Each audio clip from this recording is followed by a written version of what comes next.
subscribe, like the video, and, if possible, join Patreon. But if you don't have much money, you can support the channel by watching the novels on euroaudiobooks.com. Remember that you can participate in the polls so that your favorite novel gets published for free. Susanu's most balanced stage. It could use weapons, had excellent offense and defense, and didn't consume too much of his own energy. What? Beast King originally thought he could tear Byakuya into 4 pieces, but the opponent had transformed into a giant even taller than himself. Without giving Beast King a chance to react, Byakuya immediately controlled Susanoo to slash at Beast King. The 2 greatswords cut straight down, moving so fast that Beast King couldn't react. Until the giant katanas fell, it remained frozen in place. The next moment, Beast King's massive body was cut into 3 sections. Ding! Host has defeated demon-level monster Beast King and received reward. 45 points. Beast King could be considered a demon peak among demon-level monsters, meaning the strongest in that tier. But it still couldn't withstand Susanoo's attack. At this moment, Byakuya turned to look at the steel gorilla on the other side. The steel gorilla was frozen in place. His entire gorilla self was dumbfounded. Beast King, ranked second in the House of Evolution and far stronger than him, was actually easily cut down by that human, especially when he saw the other party turn around and stare at him. The steel gorilla immediately performed a Dejiza, kneeling on the ground and kowtowing for mercy. I was too arrogant just now. I am very sorry. Please spare my life. I will confess everything. Even his stuttering habit disappeared. In fact, he had been speaking 1 word at a time earlier just to act cool. At this moment, he dared not act cool, fearing that if he spoke 1 word too slowly, he would be cut down by the other party. Seeing the steel gorilla immediately beg for mercy, Byakuya also deactivated Susanoo. "Who sent you here?" Byakuya asked, feigning ignorance. It was long story short. Byakuya knew that the steel gorilla was as talkative as Genos, capable of starting from Dr. Genos' childhood, so he emphasized it beforehand. Okay. In short, our boss, Dr. Genos, is very interested in your body and wants to use your body for his research, so he sent us to capture you. The steel gorilla immediately compressed a 1,000-word long story into a short paragraph. All right, you're dismissed. After speaking, Byakuya disappeared. He had actually entered the Kamui dimension to see how Fubuki was reflecting post views. 7-1 Punch Man. Double Godly, start chapter 038, just as Fubuki was sucked into Kamui space by Byakuya. She only felt that Byakuya's eyes just now seemed to have a magical power that could pull her entire being in. The next moment, her vision went black, and her body felt uncomfortable with a dizzying sensation. In a blink of an eye, she found herself in this dark, sunless, unknown world with no sun, no clouds, and no signs of life. As far as the eye could see, it was boundless, with only a ground composed of countless gigantic pillars. What is this place? The unknown is one of humanity's most primal fears. Suddenly arriving in a completely unfamiliar and eerie world, Fubuki couldn't help but feel afraid. Did Byakuya throw her into this place? Fubuki could only think of this possibility. But how did the other party do it? And what kind of world was this? Fubuki knew nothing about it. She could only get up and keep moving in a certain direction. However, after walking for a long time, it was as if she had been treading in the same spot, because there were no reference objects in this world and no exits whatsoever. Is he trying to keep me locked in here forever? Knowing that continuing to walk would only waste her energy, Fubuki had to stop and sit down to rest. Her previous killer move against Byakuya and the attack from the armored gorilla had already left her body quite weak. She thought, I'll look for an exit again after I recover more stamina. That's what she thought. But Fubuki suspected that she would never find an exit and would be trapped here by Byakuya for the rest of her life. Bastard, not only did he obstruct me, but he also trapped me here, Fubuki complained softly while sitting on the ground. However, just then, Byakuya's voice suddenly came from her ear. Hey, I can hear you talking. Fubuki immediately looked up and found that Byakuya had appeared in front of her at some point. She immediately stood up, patted the dust off her clothes, and maintained her usual cold demeanor, seemingly not wanting Byakuya to see her embarrassing state. "It was you who locked me in here, wasn't it?" Fubuki stared at Byakuya with cold eyes. "Yes, but I just wanted to teach you a lesson. If you haven't learned it yet, I don't mind keeping you locked up for a couple more days." Byakuya said indifferently. "You were the one who hindered me. So why should I learn a lesson?" Fubuki retorted. "No, there's something wrong with your thought process. I didn't even know you before. So how could I hinder you?" Byakuya couldn't help but retort. "You wanting to surpass me is hindering me." Fubuki said directly. "So you're talking about rankings? Then you can rest assured I won't stay in Class B and steal your number 1 spot. I'll be promoted upwards when the time comes." Then Byakuya deliberately stepped on a landmine. "Speaking of which, why don't you get promoted to Class A? You've probably been in the number 1 spot in Class B for a long time, right? Don't you get bored?" Fubuki was silent for a moment. "I have no obligation to answer you." Her face seemed to show no emotional fluctuations, but in reality, Byakuya was already dancing on her landmine. The reason Fubuki had always remained at the top of Class B was actually very simple. She couldn't become a number 1 in Class A. The number 1 spot in Class A was occupied by Sweet Mask. As long as Sweet Mask refused to be promoted to Class S, she would definitely not be able to achieve the number 1 spot in Class A. She believed that her current strength could reach the 6th position in Class A, but for her, the 1st position in Class B was more important than the 6th position in Class A, and even more important than the 2nd position in Class A, because this was the only way she could nominally surpass her sister. Tatsumaki was the 2nd position in Class S, and the 1st position was greater than the 2nd position, even if it was only the 1st position in Class B. Not only that, but this was also her first number 1 in her life, so its significance was extraordinary. "You're unwilling to answer, but you can't grow like this, and it will be difficult for you to survive." Byakuya's tone suddenly sharpened. "Heroes exist to fight evil, not to satisfy their own selfish desires." Of course, I borrowed this sentence from a certain Class S rank 10, Saitama-sensei. He didn't forget to emphasize the source of this statement. After all, he was just an ordinary person who had transmigrated. He didn't have Saitama's noble ideals or a high level of awareness of the hero identity. He was just an ordinary person with some sense of justice, but not much, some noble ideals, but not many, and some heroic awareness, but not much. Most of his actions were to make himself stronger. However, he would at least not suppress new recruits who didn't obey him like Fubuki did, so he felt he had the right to lecture Fubuki. Content with the status quo of being Class B rank 1, organizing those weaker than yourself. Do you think that's how you become stronger? Just like the Beast King and Armored Gorilla that appeared today, enemies even you can't deal with. Do you think your subordinates can help you? You don't want to be promoted to Class A. Could it be that you're afraid you can't win against those top few in Class A? Not only that, but you also suppress new recruits weaker than yourself. Is this kind of bullying the weak and fearing the strong what a hero should do? Your so-called Fubuki group is nothing more than a childish game. At this moment, Byakuya's every word pierced Fubuki's heart, giving her a severe scolding. Especially the last sentence, childish game, which directly made Fubuki see red. "Shut up." Fubuki, enraged, subconsciously tried to use her psychic powers to make Byakuya shut up. But the next moment, she realized that her psychic powers were useless in this unknown space. Because there were no objects she could manipulate in this space, only useless air. "Are you already so furious?" Byakuya said calmly, without any change in expression, just like the current situation. "What do you do to me? Look in the mirror more often and recognize yourself. I told you to shut up." Completely enraged, Fubuki, even though she couldn't use her psychic powers in this world, still lost control and rushed towards Byakuya.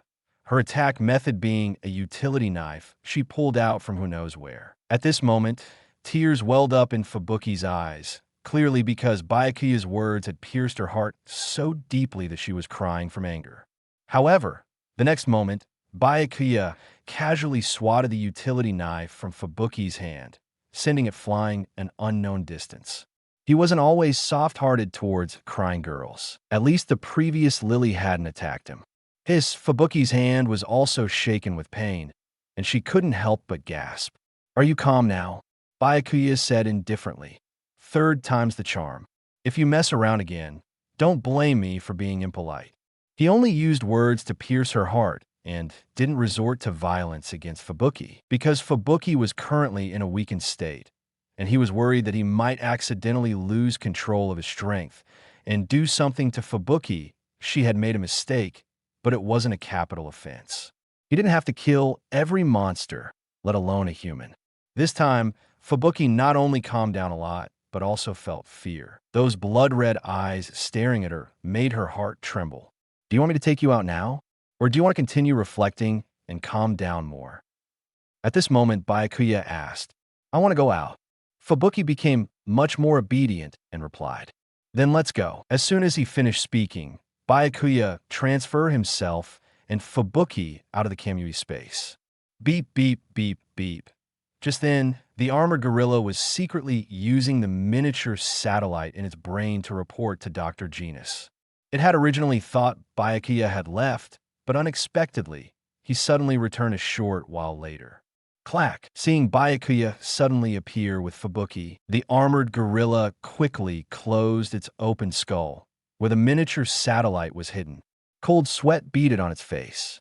Back in the real world, Fubuki immediately saw the Beast King's body in 3 pieces, and the armored gorilla obediently prostrating in a Dajiza. Only then did she realize that these 2 very powerful monsters had already been defeated by Byakuya. She had originally thought Byakuya had fled directly, unable to defeat them, but unexpectedly, Byakuya-sensei, what are you doing here? Just then, Genos suddenly arrived. Noticing the tragic scene, Genos immediately changed his expression and tone, saying seriously, What's going on? Fubuki immediately noticed that this was the Class S hero Genos, wasn't it? And he even called Byakuya-sensei. The continuous series of unbelievable events made Fubuki stare at Byakuya with a dazzling array of emotions. One Punch Man, Double Godly Star Chapter 039, as Fubuki unleashed Hellstorm. Vaccine Man, who had just finished a game, immediately noticed the commotion outside. He couldn't help but ask Saitama, who was beside him, Did you hear something outside just now? It sounded like there was some movement. It happens all the time. Don't worry about it. Come on, let's start another round. You just got lucky and won. Saitama, who had just lost to Vaccine Man, had no mind to care about the commotion outside. He only wanted to start another round quickly and win it back. All right, Vaccine Man could only pull his thoughts back. Anyway, Byakuya was right next door. Even if something truly happened, Byakuya could handle it. Next, although the commotion outside grew louder, it quieted down after a while. Saitama and Vaccine Man completely ignored what was happening outside. I seem to have been targeted by a guy named Genus. He sent some monsters to capture me, but it's resolved now. Byakuya simply explained the situation to Genos. Genus could be Dr. Genus from House of Evolution. Genos immediately said. Byakuya nodded. Yes, it seems you also know House of Evolution. Yes, I've heard rumors about House of Evolution. It's a group that advocates for a new world, similar to a religious organization. Genos said that Genus probably wants to use teacher Byakuya's body for research on human evolution. With his level of obsession, he probably won't give up easily. Seriously, why me? Mr. Saitama would be more suitable. Byakuya sighed, feeling a bit helpless. Originally, the boss asked us to capture 2 targets alive. Besides you, there was also a bald pervert who wasn't wearing clothes. At this moment, Armored Gorilla explained. Bald pervert? Hearing Armored Gorilla's words, Byakuya almost couldn't help but laugh out loud. A bald pervert? He was definitely talking about Saitama. Last time, it was because Saitama's clothes were burned by Genos. Silently sympathizing with Saitama for 3 seconds at this moment, Genos, who had long noticed that Armored Gorilla seemed to be a modified organism, couldn't help but question Armored Gorilla. You're a cyborg, aren't you? Has House of Evolution been creating cyborgs for 4 years? How many more cyborgs like you are there in your House of Evolution? Have you ever carried out missions to destroy several towns in the past? For years ago, his classmates and even his family were killed by an out-of-control cyborg. He longed to become stronger to eliminate that cyborg. If he confirmed that this armored gorilla was the out-of-control cyborg from back then he would kill him on the spot therefore. While questioning, Genos' palm cannon was also aimed at Armored Gorilla. Armored Gorilla didn't dare to resist and immediately confessed honestly, "I don't know when the boss started researching. I only know that I am the only combat cyborg in House of Evolution." However, even if Armored Gorilla dared to resist, he wouldn't be able to defeat Genos at this time. After being defeated by Mosquito Girl, when Genos went back for repairs, Dr. Casino reinforced the parts on his body, so the current Genos was stronger than he was a few days ago. Seeing Armored Gorilla's dull appearance, he didn't seem to be lying, so Genos could only give up. "Bai Ye, do you know anyone from S-Class?" At this moment, Fubuki, who had been unable to interject, suddenly spoke. Genos' gaze then turned to Fubuki. He had previously ignored this unfamiliar person. It seemed that the other party knew teacher Byakuya, so he introduced himself. "I am teacher Byakuya's disciple. My name is Genos." Disciple. Fubuki's face immediately showed surprise. An S-Class hero is actually a B-Class hero's disciple?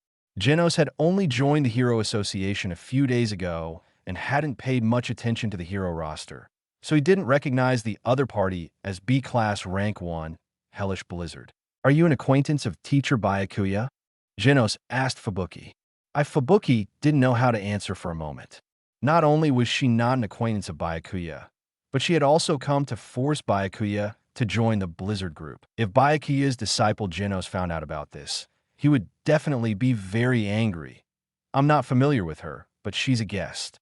Today she brought people to visit, but she just happened to run into the assassins sent by House of Evolution." At this moment, Byakuya spoke up to help Fubuki out of her predicament. This immediately surprised Fubuki. She hadn't expected Byakuya to help her out instead of kicking her while she was down. "Speaking of House of Evolution, teacher Byakuya, since House of Evolution has targeted you, I think we need to completely eradicate them to prevent future troubles," Genos suggested. "Otherwise, first the mosquito monster, then these cyborgs. If we don't deal with them, they will definitely continue to send monsters." "You're right. We should take the initiative, but before that, at this point, Byakuya's gaze turned to Fubuki. "I'll deal with her matter first." The topic suddenly shifted to herself, and Fubuki's heart immediately skipped a beat. Sure enough, the other party was still going to settle accounts with her. Genos also looked at Fubuki again. Did something happen between teacher Byakuya and this woman? However, he also suddenly remembered that teacher Byakuya had just mentioned that the other party had brought people to visiting and bringing people along. This was clearly a bit abnormal. "Fubuki, do you want to come inside and talk more? Or do you want to go straight back? If you're going back, I won't see you off," Byakuya said directly. "Fubuki, I think I've seen that name somewhere before." Hearing the name, Genos immediately took out his phone to look it up. Sure enough, he saw the hero alias Hellish Blizzard on the Hero Association's official website. She was B-Class Rank 1 and belonged to the same B-Class heroes as teacher Byakuya. Although he hadn't recognized Fubuki just now, he had heard people mention it at the Hero Association before, that there was an organization called the Blizzard Group in B-Class that specialized in suppressing new heroes. "You're the leader of that Blizzard Group, aren't you? You even considered teacher Byakuya as a target for suppression." Genos' lips immediately curled into a slight smile, his tone slightly mocking. "And in the end, you were saved by the teacher?" A trace of cold sweat appeared on Fubuki's face. She was still quite wary of the S-Class Genos. "Let's not talk about that for now," Byakuya said to Fubuki.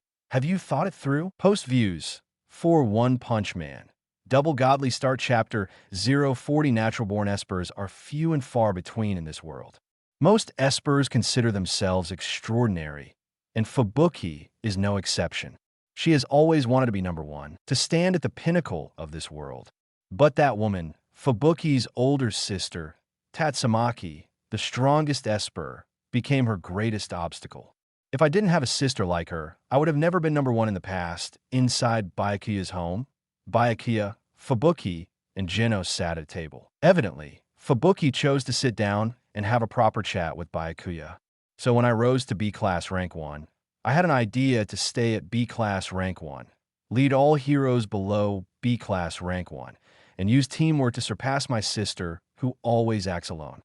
Fubuki honestly stated her thoughts and revealed the reasons behind her actions all along. The Tatsumaki you mentioned, is she the S-Class Rank 2? Terrible Tornado? Genos asked. That's right. Fubuki nodded. Since she's S-Class Rank 2, you should at least aim for A-Class Rank 1 to execute such an idea. Genos wondered. Even if you're not as powerful as your sister, as a hero who has long held the B-Class Rank 1 position, aiming for A-Class Rank 1 shouldn't be out of reach.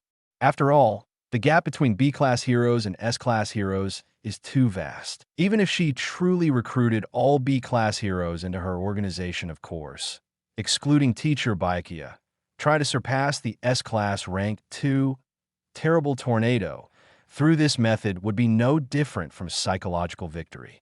No, you're thinking too simply of A-Class. Fubuki shook her head, her expression slightly heavy. With my ability, I can indeed enter the top few in A-Class, but becoming A-Class Rank 1 is simply impossible. S-Class hero, Atomic Samurai, has 3 disciples, A-Class Rank 2 and A-Class Rank 3 Okama Itachi, and A-Class Rank 4 Bushidrill. They haven't been promoted to S-Class because they can't surpass A-Class Rank 1 Sweet Mask. Fubuki said in a deep voice, this world is full of monsters that defy common sense.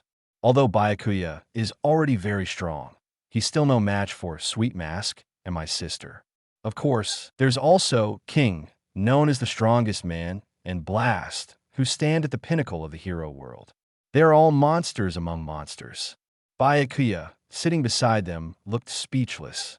He hadn't said anything, yet he was dragged into it. Genos also fell silent. He was considering whether to explain to Fubuki just how powerful teacher Byakuya truly was. After joining the Hero Association, he had a clearer understanding of teacher Byakuya's strength. Because the Hero Association would definitely have records of dragon-level disasters, especially the most recent one caused by Vaccine Man. And now Vaccine Man obeys teacher Byakuya's commands daily, like a disciple. This is a dragon-level monster, not something any S-Class hero can defeat alone. So, as B-Class Rank 9, you're in the same situation as me. It's hard to climb up by individual strength alone. That's why I created the Blizzard Group. Fubuki said, sounding reasonable. I'm inviting you to join the Blizzard Group. While part of it is for my own selfish reasons, another part is for your own good. I've already said I won't join the Blizzard Group, so what you're saying is useless. Byakuya took a sip of his tea, his expression calm. Then you will never be able to become an S-Class hero. The power of A-Class Rank 1 Sweet Mask is beyond your imagination. Fubuki stated directly. She was half right. Sweet Mask is indeed very strong, stronger than many S-Class heroes. But where she was wrong was in saying this to Byakuya. Byakuya didn't care about Fubuki's opinion. He was too lazy to argue about who was stronger, himself or Sweet Mask. He didn't have the time for it. But at this moment, Genos, who was beside them, couldn't help but say, "You're so sure that teacher Byakuya is not as strong as Sweet Mask? Have you even witnessed teacher Byakuya's true power?" "Of course I have. I fought him once. But have you two ever witnessed the power of Sweet Mask? Or my sister?" Fubuki argued back. Seeing Fubuki and Genos about to start an argument, Byakuya immediately intervened. "Don't argue, you two. Who's stronger or weaker isn't important. We become heroes to defeat evil, not to compare ourselves to others. Don't you get tired of comparing yourselves all the time?" His words were mainly directed at Fubuki, lecturing her. Ding dong. Fubuki slightly opened her mouth, wanting to say more, but she was interrupted by a sudden doorbell ring. Immediately after, Saitama opened the unlocked door. Vaccine Man followed Saitama inside. "Byakuya, I've had enough practice with Vaccine Man. I'm here to challenge you again," Saitama said with a confident expression, seemingly feeling capable once more. That was S-Class hero Saitama. Seeing that very recognizable bald head, Fubuki immediately recognized Saitama and was greatly shocked. She had no idea that another S-class hero would show up at the door and seemingly be very familiar with Byakuya. And wait, Vaccine Man. Fubuki also had an impression of that name. The creator of a dragon-level disaster, the recently appeared dragon-level monster, was said to have been defeated by Saitama, which led to Saitama's rise to S-class rank 10. But wasn't this dragon-level monster, Vaccine Man, defeated? He's still alive? And he's even visiting Byakuya's house, like a neighbor. The appearance of Saitama and Vaccine Man once again shocked Fubuki's mind. Are you really Vaccine Man? At this moment, Fubuki couldn't help but ask Vaccine Man. Vaccine Man had just suffered several consecutive defeats and was feeling depressed. It's me, what's wrong? Vaccine Man's face was already quite fierce, and being red with anger from his consecutive losses made his demeanor and tone unfriendly. His fierce expression and eyes immediately scared Fubuki, making her turn pale. At this moment, Vaccine Man wasn't in the mood to bother with this woman who appeared out of nowhere. He turned to Byakuya and requested in a low voice, "Can you give me some money? I want to buy a game to practice more." Being defeated consecutively by Saitama made Vaccine Man very unwilling, even though Saitama was just a mere bald human. In Fubuki's eyes, the mighty dragon-level monster was actually asking Byakuya for money in such a humble tone, which she found incredibly unbelievable. This once again completely shattered her perception. Post views for One Punch Man. Double Godly Start Chapter 041. Alright, 10,000 yen should be enough for you. Bai Ye was very generous, directly pulling out a 10,000 yen bill from his pocket and giving it to Vaccine Man. Although he had a bank card, he still kept some cash in his pocket. After defeating a monster and reporting it, he could receive a bonus plus a small monthly base salary. Bai Ye wasn't short on money now. Should be enough, right? I'm not sure. Vaccine Man had no concept of game prices or the purchasing power of yen. 10,000 yen is completely enough. It's enough for you to buy a whole bunch of games. At this moment, Saitama spoke up. Okay, then I'll go buy them now. Vaccine Man was about to turn and leave when he suddenly remembered something. By the way, can I leave the uninhabited zone now? You can, but I'll go with you. Afterward, Bai Ye and Vaccine Man walked out of the room together. But after a short while, he walked back in. Didn't you go shopping with that monster? Fubuki couldn't help but ask. Yeah, my clone already went with him. Bai Ye nodded. Clone. Fubuki was instantly surprised. Bai Ye actually had this ability? Bai Ye simply hummed in response, not elaborating further. Just now, he had used the would release, would clone ability, which unlocked when his Hashirama cells reached a certain progression, to create a would clone to accompany Vaccine Man to buy games. That would clone looked exactly like Bai Ye and also possessed a certain level of combat power. It could use both Kamui and even activate Susanoo.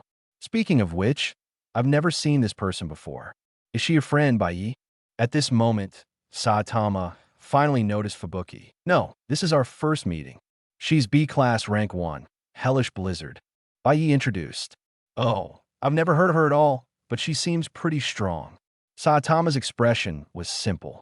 At this moment, Fubuki, who was standing beside them, was still in shock. Not only could she make S-class Genos call himself a disciple, but she could also chat and laugh with S-class Saitama. Could a B-class hero really do this? Fubuki seemed to finally realize that her understanding of Bai Ye was still too shallow. However, what Fubuki was thinking more about at this moment was that she also wanted to join them. Fubuki. Bai Ye called out to the unresponsive Fubuki twice. Hearing someone calling her, Fubuki finally snapped back to reality. Fubuki immediately said, what's wrong? Were you spacing out just now? Saitama-san was talking to you. Bai Ye asked. Oh, sorry, I didn't hear clearly just now. Could you say it again? Fubuki immediately apologized. What I said just now was when I was playing games earlier, I heard a lot of noise outside. Were you fighting with Bai Ye? Saitama repeated the question with a calm expression. Fubuki was slightly startled. After all, the other party had a good relationship with Bai Ye and was an S-class hero. Being asked such a question made her subconsciously feel like she was being interrogated. Yes, but Fubuki still undeniably admitted it. As expected. So, have you two made up now? Saitama continued to ask. I guess so. Fubuki, not knowing how to answer, could only reply vaguely. It's good that you've made up. Otherwise, you'd be disturbing the peace. Saitama nodded. Actually, it was mainly because monsters came to attack Teacher Bai Ye. Most of the noise should have been caused by those monsters. At this moment, Genos spoke up to help Bai Ye explain. Really? There were actually monsters.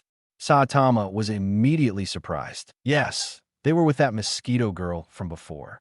They're targeting Teacher Bai Ye's body. Oh right, they're also targeting your body, Saitama-san. Genos recounted.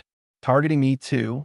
Saitama pointed at himself, quickly emphasizing, I'm not interested in monsters. No, that Dr. Genus wants to use your and Teacher Bai Ye's bodies for research. So we want to eliminate the House of Evolution as soon as possible, otherwise he'll keep sending people to harass us. Genos explained. Saitama nodded slightly. Understand. So, do you need my help? If possible, it would be best if Saitama-san could come with us as well. Bai Ye said. Now, the main combat power of the House of Evolution was only the dragon-level Carnage Kabuto. Bai Ye wasn't worried about being unable to defeat Carnage Kabuto, but rather wanted Saitama to completely break Dr. Genus's psychological defenses and fundamentally solve the problem. All right, when are you planning to leave? Saitama asked. Anytime, today, tomorrow, or even now. Bai Ye said casually. Then let's finish it quickly now. We absolutely can't miss the supermarket special sale the day after tomorrow. Saitama's expression immediately became serious.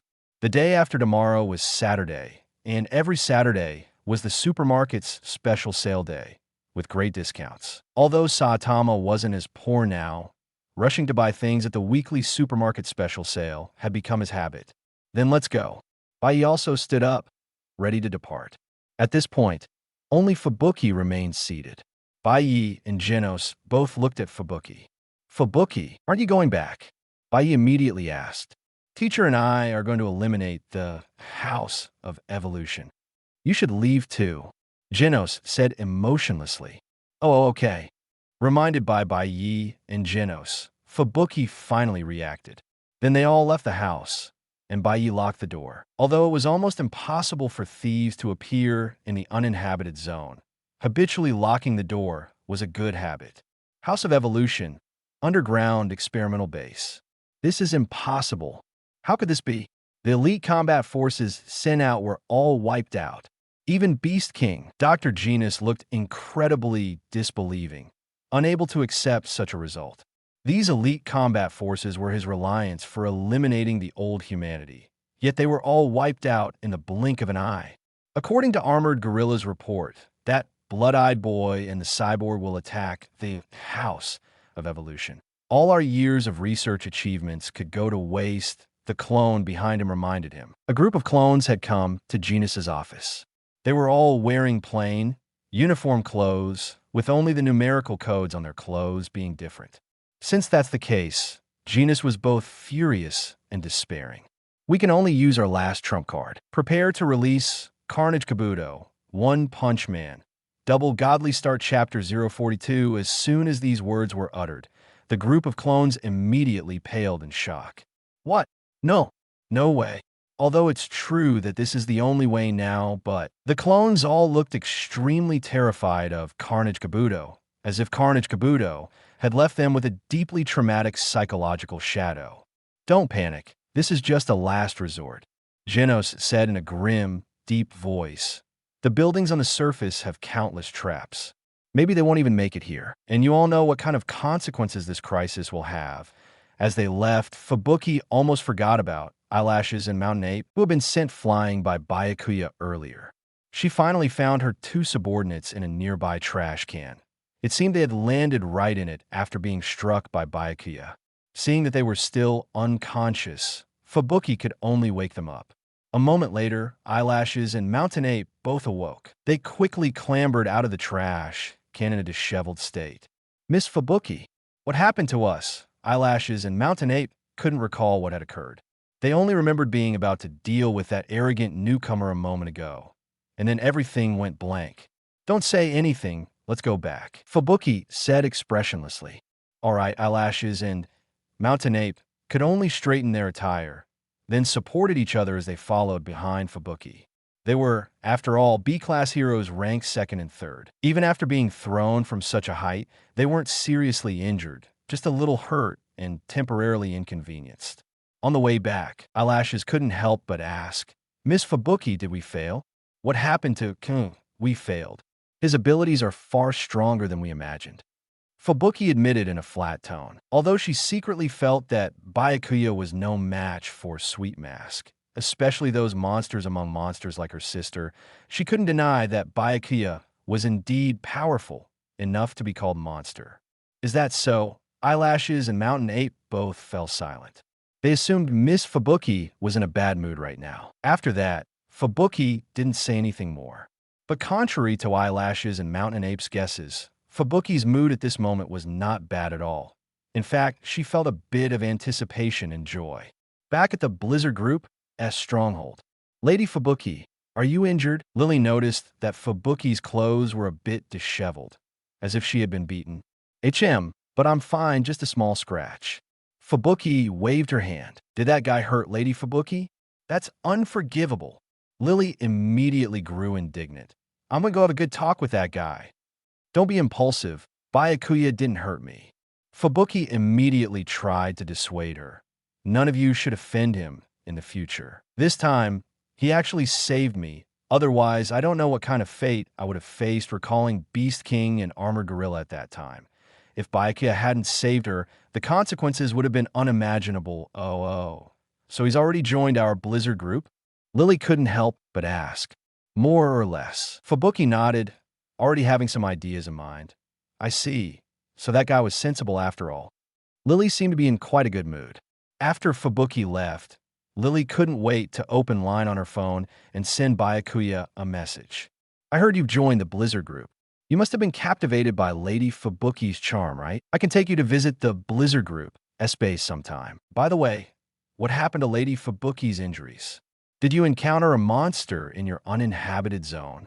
Lily sent several messages in a row, but Byakuya didn't respond for a long time. The messages remained unread, and he wasn't online, because at this moment, Byakuya was on his way to the House of Evolution. In such a combat situation, he didn't carry his phone with him. Byakuya, Saitama, and Genos ran from the Z-City uninhabited zone to the House of Evolution in the remote mountains, a journey that took a full 4 hours. Although Byakuya knew the general location, he had never been there, so he couldn't directly use his dual Kamui or flying Thunder God technique to teleport. Saitama, completely unaware of the path, didn't dare to use his terrifying jumping ability, which could cover 108,000 miles in a single leap. Genos, although he knew the route, saw that his teacher Byakuya and Saitama were running on foot, so he could only follow along. Actually, Byakuya could use the body flicker technique to travel, but he wanted to keep a low profile in front of Saitama. If he were to use body flicker with Saitama, it would just feel a bit strange, and so the three of them ran all the way to the House of Evolution's stronghold. The stronghold that Armored Gorilla mentioned should be here. Byakuya could now see the tall building surrounded by mountains in the distance. Upon reaching the base of the building, Genos immediately opened fire without a word. He stood in a horse stance, aiming his hands at the building before him. Boom! The incineration cannon, fired at full power from both hands, instantly obliterated the entire building into ruins, creating a small mushroom cloud. Even a large chunk of the hill behind the building was blasted away, a testament to the power of Dr. Casino's further modifications to Genos. And with Genos's blast, the countless traps within the building became completely meaningless. "I say, what are you doing? That was too sudden." At this moment, Saitama looked at Genos with a stunned expression. "I believe this is the most efficient method. Is there a problem?" Genos retorted, "That's true, but you're too brutal." Saitama complained, "Let's go down from here. This should be the real stronghold below." Meanwhile, Byakuya had already found the entrance to the underground experimental base. It's not that simple after all. This building on the surface is just a shell. Genos immediately realized the issue. "Then let's hurry down," Saitama said. Subsequently, the three entered the underground passage, officially entering the House of Evolution. Stronghold Ding. Host has arrived at the House of Evolution Stronghold, gaining reward. 5 points. One Punch Man. Double Godly Start Chapter 043 in a spacious underground chamber. Countless dismembered bodies lay on the ground, all of them Genus's clones. And the perpetrator of this sudden massacre was the colossal humanoid rhinoceros beetle. Its entire body was covered in armor, yet it bore a human face. Clearly an experimental product created by Dr. Genus by combining humans and rhinoceros beetles. Who? At this moment, Carnage Kabuto casually smashed another clone to pieces, seemingly having enjoyed the killing spree. Only then did Dr. Genus dare to emerge from the shadows, drenched in sweat. Carnage Kabuto, you've killed so many of my clones again. You should have calmed down now, right? If not for these numerous clones to vent Carnage Kabuto's anger, Genus would never have dared to appear before this behemoth.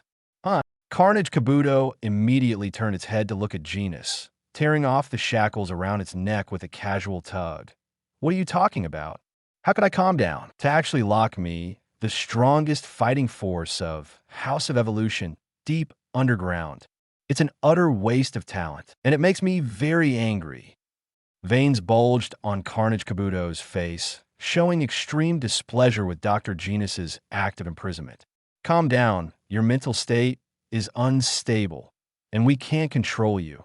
So this was an unavoidable measure. Genus was covered in cold sweat. If it weren't for the results of his painstaking research over many years, he wouldn't have released this guy. Want to control me? Ha ha ha ha ha. Carnage Kabuto immediately burst into mocking laughter, a look of derision on its face. I'm the perfect form of what you call new humans. On the other hand, you're all old relics of the old era. You should be the ones obeying me. Facing Carnage Kabuto's taunts, Dr. Genus did not retort. But he knew very well in his heart that Carnage Kabuto was just a failed experiment, possessing incredibly powerful strength, but lacking sufficiently qualified character. Just then, Dr. Genus's wristwatch chimed. Let's not talk about that for now. There's something very important I need to ask of you. Genus immediately said, I have an experimental sample I want to acquire, but he's astonishingly strong. Only you can defeat him, dead or alive. Meanwhile, Bai Ye and the other two had already arrived at the underground base. The spacious passage stretched endlessly, with no end in sight, making it hard to tell when they would find Dr. Genus. Beep, beep. Just then, Genos's biological sensor suddenly reacted. Is it Dr. Genus or a monster? Suddenly, Genos sensed 2 life forms rapidly approaching their direction. 2 life forms are rapidly approaching us. Genos immediately warned. Genos, step back. Bai Ye also cautioned Genos. He had already perceived Carnage Kabuto's figure deep within the passage ahead, thanks to his Mangekyō's insight. A tremendous sound grew from distant to near, and in a blink of an eye, Carnage Kabuto appeared before them. Oh, there are 3 people. Which one is your target? Carnage Kabuto held Dr. Genus's head in one hand, bringing Genus along with him in this manner as he charged forward. That blood-eyed youth and the bald one should also be Genus, whose head was almost crushed, spoke with difficulty. Is that so? Then the third one is useless. Carnage Kabuto backhanded Genus onto the ground and launched an attack toward Genos. Even in its normal state, Carnage Kabuto's speed was so fast that Genos couldn't react at all. At this critical moment, Bai Ye placed a hand on Genos' shoulder. The next second, Carnage Kabuto's fist, almost as large as Genos himself, passed through Genos' body and slammed into the wall, creating a large crater. Missing the target was quite a surprise to Carnage Kabuto. Genos' eyes widened instantly. If his face wasn't mechanical, he would be sweating profusely right now. Bai Ye-sensei. He was also astonished why the monster's attack didn't hit him. It seemed to be because of Bai Ye-sensei's hand on his shoulder just now. Carnage Kabuto immediately turned its head to look at the unharmed Bai Ye and Genos. It seems you two have some ability to actually make my attack miss. Carnage Kabuto didn't rush to attack again, but continued. I am Carnage Kabuto. There's a combat space nearby. Let's go in there and have a good fight, all right. Byakuya nodded slightly, expressionless. A bloodthirsty smile immediately appeared on Carnage Kabuto's face. After being confined deep underground for so long, its desire for battle had reached its peak. Subsequently, both sides entered a very spacious combat area, while Dr. Genus secretly observed from the shadows. This is the largest combat space here. All three of you come at me together, and I hope you can satisfy me. Carnage Kabuto spoke with delight. Then let us enjoy a delightful slaughter. No need. I don't like ganging up on people. Let me fight you first. At this moment, Byakuya stepped forward. Byakuya, you going first? Then I'll be next, Saitama said nonchalantly. At the same time, he thought to himself that a strong opponent who even Byakuya couldn't defeat might be very much worth looking forward to sensei. Let me go first. Genos wanted to lead the charge. Genos, aren't you looking to learn? Then now is a good time to see me fight. That way, you'll know that becoming my disciple is actually useless. However, Byakuya didn't say the last part out loud. Yes, disciple has learned. Genos immediately nodded solemnly, feeling that Byakuya-sensei's words made a lot of sense. You won't come at me together? Fine. Then I'll savor you one by one. As he spoke, Carnage Kabuto slowly walked towards Byakuya without haste. Oh, I can tell you're very strong. To remain calm in the face of me. Seeing Byakuya standing still, Carnage Kabuto nodded in satisfaction. This guy that Genus had set his eyes on seemed capable of providing it with some entertainment. No sooner had the words fallen than Carnage Kabuto's figure flickered, almost teleporting behind Byakuya, its massive fist following suit. So fast. Genos, who was behind, was immediately startled. By the time he reacted, Carnage Kabuto's fist was already about to land on Byakuya, and he couldn't help but worry about Byakuya-sensei's safety. However, at this moment, Carnage Kabuto suddenly noticed that the corner of the blood-eyed opponents, I was watching it. In reality, Byakuya's Mangekyō Sharingan had tracked Carnage Kabuto's movements the entire time, every action taken in full view. Too slow, the calm and composed voice from the opponent's mouth instantly made Carnage Kabuto's face turn pale with shock. Post-views for One Punch Man.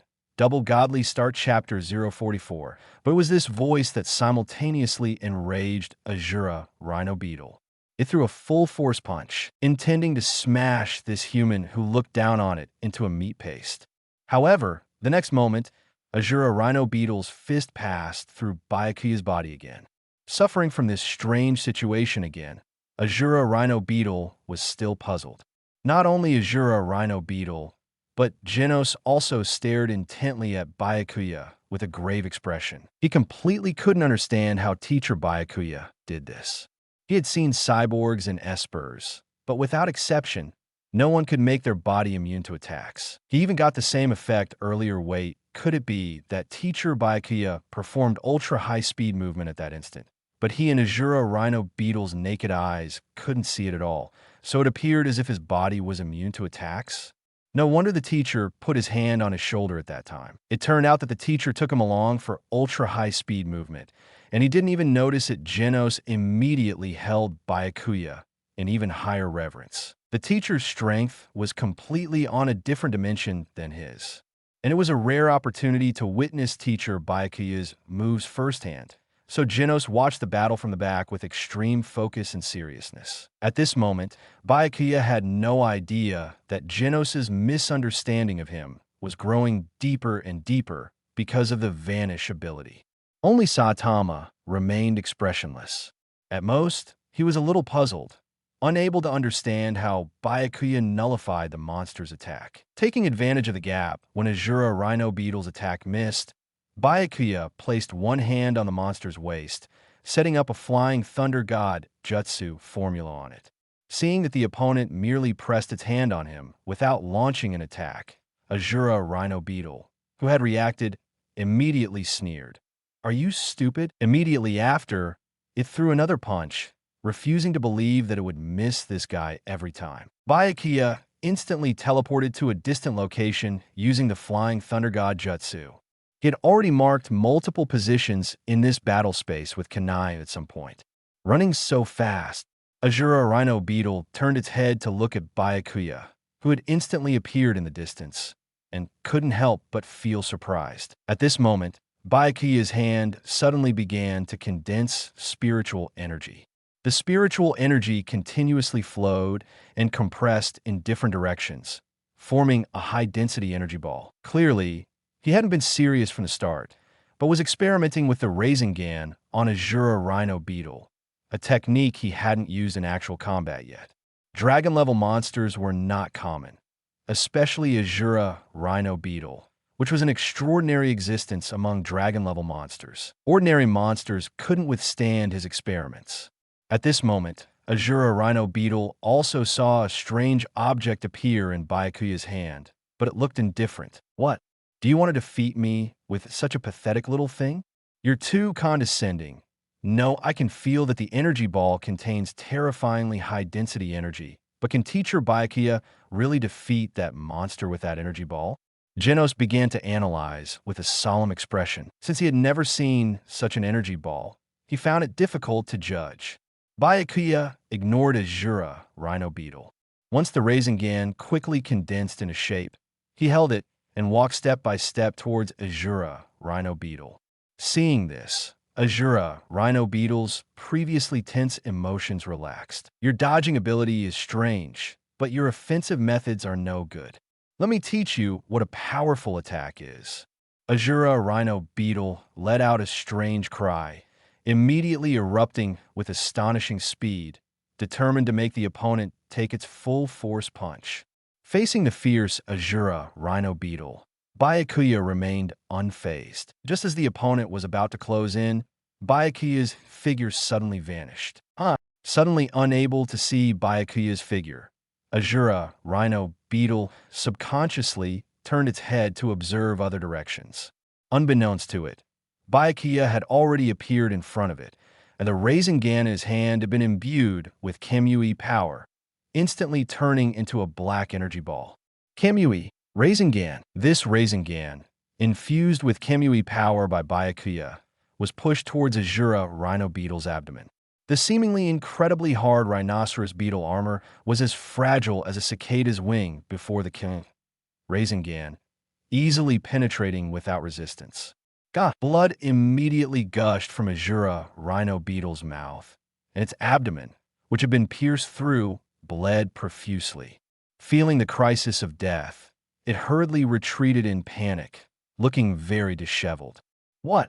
I was actually... Ashura Rhino Beetle only then realized that its abdomen had been pierced, unable to accept that it had suffered such a severe injury. Dr. Genus, hiding in the dark, was also stunned at this moment. Ashura Rhino Beetle was actually injured. This was the first time he had seen Ashura Rhino Beetle injured, and even showing such a disheveled appearance. Genos was no exception, already standing there dumbfounded. That energy ball, just now, seemed to have undergone a mutation at some point. He could originally feel the terrifying power contained in that energy ball, but when Ashura Rhino Beetle's abdomen was pierced just now, he couldn't sense anything at all. That energy ball seemed to have turned into nothingness, yet it could easily pierce through that monster's abdomen. It had completely defied physical common sense. If psychic powers were about controlling physics, then Teacher Bai Ye was directly detached from physics. Genos only blamed his eyes for not being sharp enough. He hadn't clearly seen what Bai Ye did just now. Damn it! Genos was filled with remorse. His strength was still too weak, unable to even do the most basic observation of the battle. This was a rare opportunity to observe the teacher's battle up close. No wonder Teacher Bai Ye was unwilling to take him as a disciple before. Was his strength already too weak to be qualified to learn from the teacher? In contrast, Saitama showed a somewhat surprised expression. As expected, Bai Ye's strength was very strong, with all sorts of moves he couldn't understand. However, this also meant that the Ashura something or other wouldn't have a chance to fight him, and he couldn't help but feel a little regretful. You? How did you do that, you bastard? How can you have such terrifying power? Ashura rhino beetle clutched its profusely bleeding abdomen, shrieking with an expression of disbelief. Hearing this, Byakuya's face immediately darkened. Do you really want to know? Ashura rhino beetle was stunned for a moment. It just asked casually, was this guy really going to tell? At this moment, it actually stood there obediently, paying attention, as if it had forgotten that the wound on its abdomen was still bleeding profusely. Genos' expression immediately became serious. Was teacher Byakuya finally going to reveal it? One Punch Man. Double Godly Start Chapter 045. But wouldn't that also let the enemy know how to get stronger? Is that really okay? Although Genos really wanted to know how teacher Byakuya got stronger, he was worried that if the enemy knew, it would pose a threat. This made him very conflicted and contradictory. The realm I, Byakuya, have reached today is entirely due to my extraordinary talent, Deep Blue. At some points, as his voice fell, Byakuya's hand once again condensed a Sharingan, infused with Kamui power, and he casually tossed it towards Armored Gorilla. His words and actions seemed inexplicable, but in reality, he just wanted to tell Genos that he truly couldn't teach him anything. The Sharingan was given by the system. The dual Kamui was also given by the system. Everything was given by the system. Since it was just a casual toss, the Kamui-infused Sharingan didn't fly very fast. Armored Gorilla was instantly scared and leaped 10 meters high, narrowly avoiding the terrifying black energy ball that made his heart pound. At this moment, Genos fell into deep thought. He momentarily failed to understand what teacher Byakuya had said, so he was in a brainstorming session, frantically analyzing the meaning of his teacher's words. Saitama, on the other hand, showed no reaction. Dr. Genus, hidden in the shadows, looked bewildered. What kind of method for getting stronger was this? The general meaning was he achieved this level solely through talent? After a while, Genos suddenly slapped his palm, as if he had a sudden epiphany. What the teacher wanted to express was that extraordinary talent is just the most basic threshold, and then diligent training and the correct training methods are the true essence. This sentence was very profound, making it difficult for the enemy to understand its deeper meaning. This was the teacher's superior wisdom. Byakuya wasn't afraid of Genos looking down on him. He was only afraid of Genos overthinking and overanalyzing. Byakuya's worst fear had still come true, though he didn't know it yet. You're messing with me. Armored Gorilla, who had come to his senses, immediately flew into a rage. Squeak! At this moment, a sudden change occurred in Armored Gorilla's body. His entire body's veins bulged, and his two eyeballs turned white. Wait, Armored Gorilla, are you going to lose control again? Dr. Genus, hidden in the shadows, cried out in terror. It doesn't matter if you don't want to tell me how to get stronger. Anyway, I'm the strongest. In an instant, Armored Gorilla completed his mutation. His muscles became even more massive and sharply defined. His horns on his head and back doubled in length. Veins covered his entire body. His face became even more terrifying, and his previously punctured abdomen instantly recovered. Ashura mode. Hey, after activating Ashura mode, I will lose my sanity for the next 7 whole days. Even I can't suppress my battle instincts. Armored Gorilla let out a strange laugh. Before his words even finished, Armored Gorilla's body had already warped, his speed terrifyingly doubling compared to before. However, facing the situation, Byakuya merely spoke calmly. So, you'll be rampaging until next Saturday? Huh? Saitama, who had been watching the entire battle with little expression, finally showed a look of shock on his face at this moment. His brain momentarily crashed, and he fell into a brainstorm. That's right. After killing you, I'll go outside and continuously slaughter until next Saturday. Ha ha ha ha. Armored Gorilla punched toward Byakuya, who used the Flying Thunder God technique to teleport to another marked spot in the distance. Boom! The spot where Byakuya had just been was instantly smashed into a large pit by Armored Gorilla's punch, with cracks in the ground spreading for dozens of meters in diameter. The terrifying power of that punch was evident. This scene instantly made Genos' heart pound with fear. If it were him, He wouldn't be able to dodge Armored Gorilla's punch in his berserk state and would probably be instantly smashed into a pile of scrap metal. Fortunately, Teacher Byakuya's speed was fast enough to instantly dodge 100 meters away. His dynamic vision simply couldn't keep up with Armored Gorilla's speed, especially his teacher's speed. Saitama was still in a shocked state of brain shutdown. No one knew what was wrong with him. It's all over. No one in this world can stop the out-of-control Armored Gorilla. Dr. Genus let out a helpless laugh from the shadows. Although this wasn't the outcome he wanted, at least it would let the world know that the new humans he created were bound to replace the mediocre and foolish old-era humans. Don't run. If you dare, face me head-on. Armored Gorilla took a step and charged toward Byakuya again, so fast that he reached Byakuya 100 meters away in the blink of an eye. At this moment, Byakuya's eyes turned cold, and he also planned to get a little serious. Susanoo. Just as Armored Gorilla's fist was about to hit Byakuya's face, Susanoo's cyan blue skeleton suddenly enveloped Byakuya. Ding! Host has exchanged for Constitution 110, deducting points 110. Current remaining points 0. Constitution plus 110. Constitution 588. As Susanoo's stage continuously ascended, Byakuya also took the opportunity to add some points to himself. Susanoo only stopped growing at the third stage. The third stage is where the Uchiha Tengu armor grows on top of the second stage. The increase in size is not significant, but the increase in defense is very substantial. What is that? Seeing the cyan blue giant suddenly appearing on Byakuya, even larger than Armored Gorilla, Dr. Genus was instantly startled. Genos's eyes also narrowed at this moment. Another phenomenon he couldn't comprehend had appeared on his teacher. Ora, ora, ora, ora, ora. The already rampaging Armored Gorilla showed no fear in the face of the suddenly appearing Susanoo, relentlessly smashing Byakuya with both fists. But every punch landed on Susanoo's Uchiha Tengu armor, failing to break through its defense. At this point, Byakuya was too lazy to continue playing around. He raised Susanoo's twin blades, which were already enchanted with Kamui power, and unleashed an X-shaped slash at Armored Gorilla. Armored Gorilla's voice and movements instantly ceased. His body split into 4 pieces by the X-shaped slash. Ding!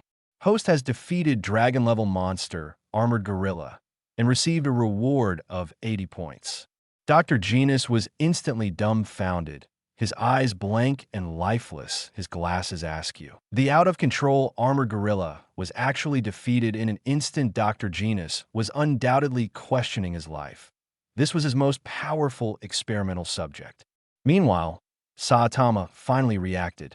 Byakuya, I want to confirm something with you, Saitama said slowly, his head bowed. Go ahead. Byakuya turned to look at Saitama. What day is it today? Saitama asked, his voice slightly trembling. Today? It's Saturday.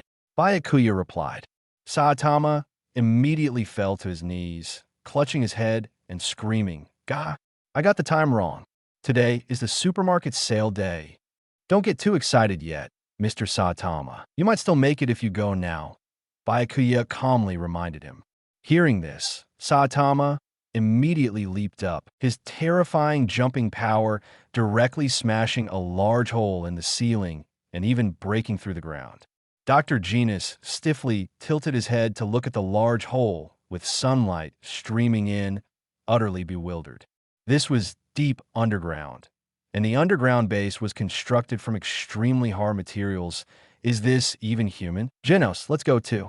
At this moment, Byakuya said to Genos. Okay, teacher. Genos nodded. Wait. However, just then, Dr. Genus couldn't help but rush out from the shadows and call out to Byakuya.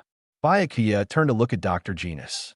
You really haven't undergone any experiments? Dr. Genus asked hysterically. To this, Byakuya calmly responded, no effort, all talent. One Punch Man. Double Godly Start Chapter 046. Upon hearing that reply, Dr. Genus's heart sank into complete despair. This wasn't just a mental breakdown. It was a despair so profound that it negated everything he had done in the past. Both the red-eyed young man and the bald pervert had utterly shattered his worldview. Dr. Genus fell to his knees, his legs giving out. I should give up on this research. It's not this world that needs to change, but me, teacher. Aren't we going to dispose of him too? Seeing Dr. Genus running away, Genos couldn't help but ask Byakuya. No need. Byakuya didn't explain further. He simply turned and left. He knew that what happened today would make Dr. Genus completely change professions and start making takoyaki. Understood, Genos didn't say anything more and followed in Byakuya-sensei's footsteps. On the way, Byakuya felt the changes in his body. He noticed that the burden of the third stage, Susanoo, was indeed significant. Even using it for a short while made him feel quite unwell. This was even more true for the perfect Susanoo, which Byakuya wasn't considering for now. For now, to freely use the third stage, either his Hashirama cells needed to reach a certain purity, or he needed to possess the eternal Mangekyō Sharingan. One of these two conditions had to be met. Byakuya felt that the former at least offered some hope, while he had no idea how to achieve the latter, the eternal Mangekyō Sharingan. After all, Obito didn't have a biological brother, and the eternal Mangekyō Sharingan was always achieved by fusing the Mangekyō Sharingan of biological siblings. After leaving the House of Evolution, Saitama barely made it to the supermarket's special sale day. Byakuya had also returned home. As for Genos, he had gone back to his own place. Byakuya originally planned to take his phone and go to the Hero Association because he wanted to report his record of defeating monsters. But as soon as he picked up his phone, he saw a flood of message notifications, all from Lily. After Lily sent 3 messages and received no reply, she sent 3 angry emojis after a while. When Byakuya saw Lily say that he had joined the Blizzard group, he slowly typed out a question mark. Within a few seconds, it showed as read. Immediately after, Lily replied almost instantly. "You finally replied? Do you never look at your phone?" "I was busy earlier, so of course I couldn't look at my phone. Also, who told you I joined the Blizzard group?" "Blizzard-sama, of course. Is something wrong?" Byakuya sent an ellipsis and fell into thought. He clearly hadn't agreed to join the Blizzard group, yet Fubuki had still told Lily such a thing. In other words, Fubuki had no intention of letting him go. "First, let me clarify, I never joined the Blizzard group. Also, I'm going out to run errands again. We can talk later if there's anything else." After sending this message, Byakuya turned off his phone and put it in his pocket. Immediately, Lily's message bombardment began. "Wait, what's going on? Blizzard-sama clearly told me that. Did you change your mind at the last minute? Don't leave yet." However, no matter how many messages Lily sent, they all showed as unread. Because, other than calls, Byakuya usually kept his phone on silent, so no matter how many messages there were, they wouldn't bother him. He would naturally open his phone and see the messages when he had time, so he never liked message vibrations or notification sounds. Using the flying Raijin Jutsu, Byakuya instantly arrived at the Hero Association Z-City branch. His Kamui dimension contained the corpses of House of Evolution monsters like Carnage Kabuto and Beast King, which could serve as proof. However, since the disaster levels of monsters like Carnage Kabuto and Beast King had not yet been defined by the Hero Association, the association was temporarily unsure how to determine their disaster levels. "Mr. Kamui, since we at the Hero Association don't have data on these monsters, we cannot currently determine your specific contribution," the review committee member said with a troubled expression. "How about this?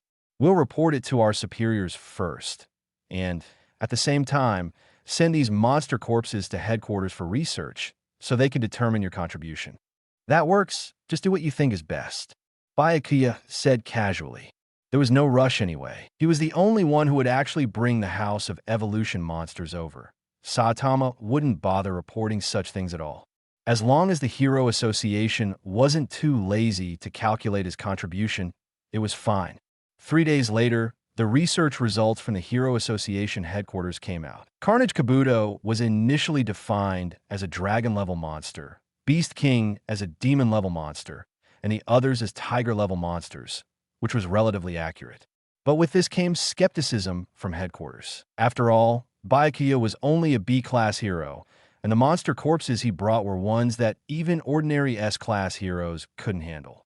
This naturally led to suspicion. Headquarters specially convened a high-level meeting for this purpose.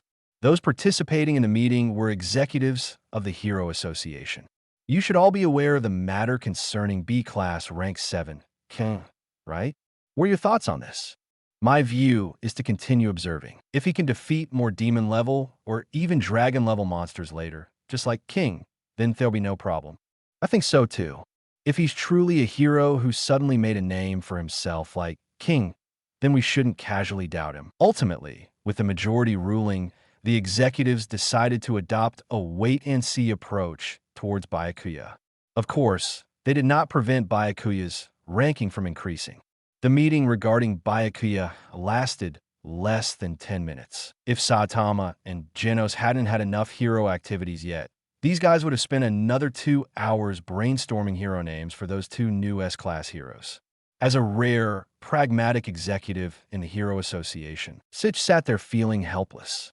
It wasn't that he firmly maintained a skeptical attitude towards Byakuya, but rather that a rare and important executive meeting was held, and these guys ended it so hastily in less than 10 minutes. It was like child's play. It would have been better if they had discussed other serious matters. Afterward, Byakuya was promoted to A-class with contributions far exceeding those of a B-class hero. This was also why he neither usurped Fubuki's B-class rank 1 position nor needed to undergo a promotion interview.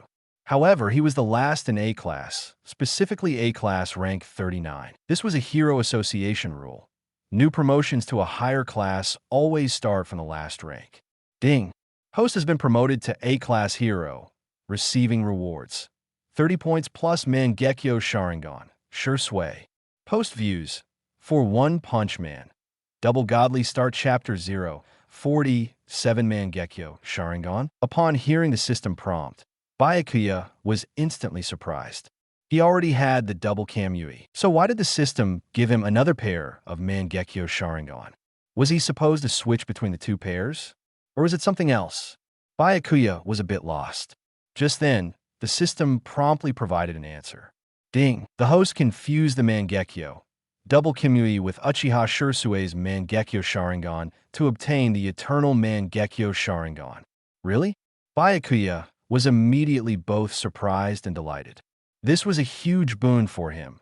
The eternal Mangekyō Sharingan was the very thing he desired most at his current stage. Not only would his ocular power receive a terrifying boost, but he would also no longer suffer side effect from using Mangekyō Sharingan Jutsu.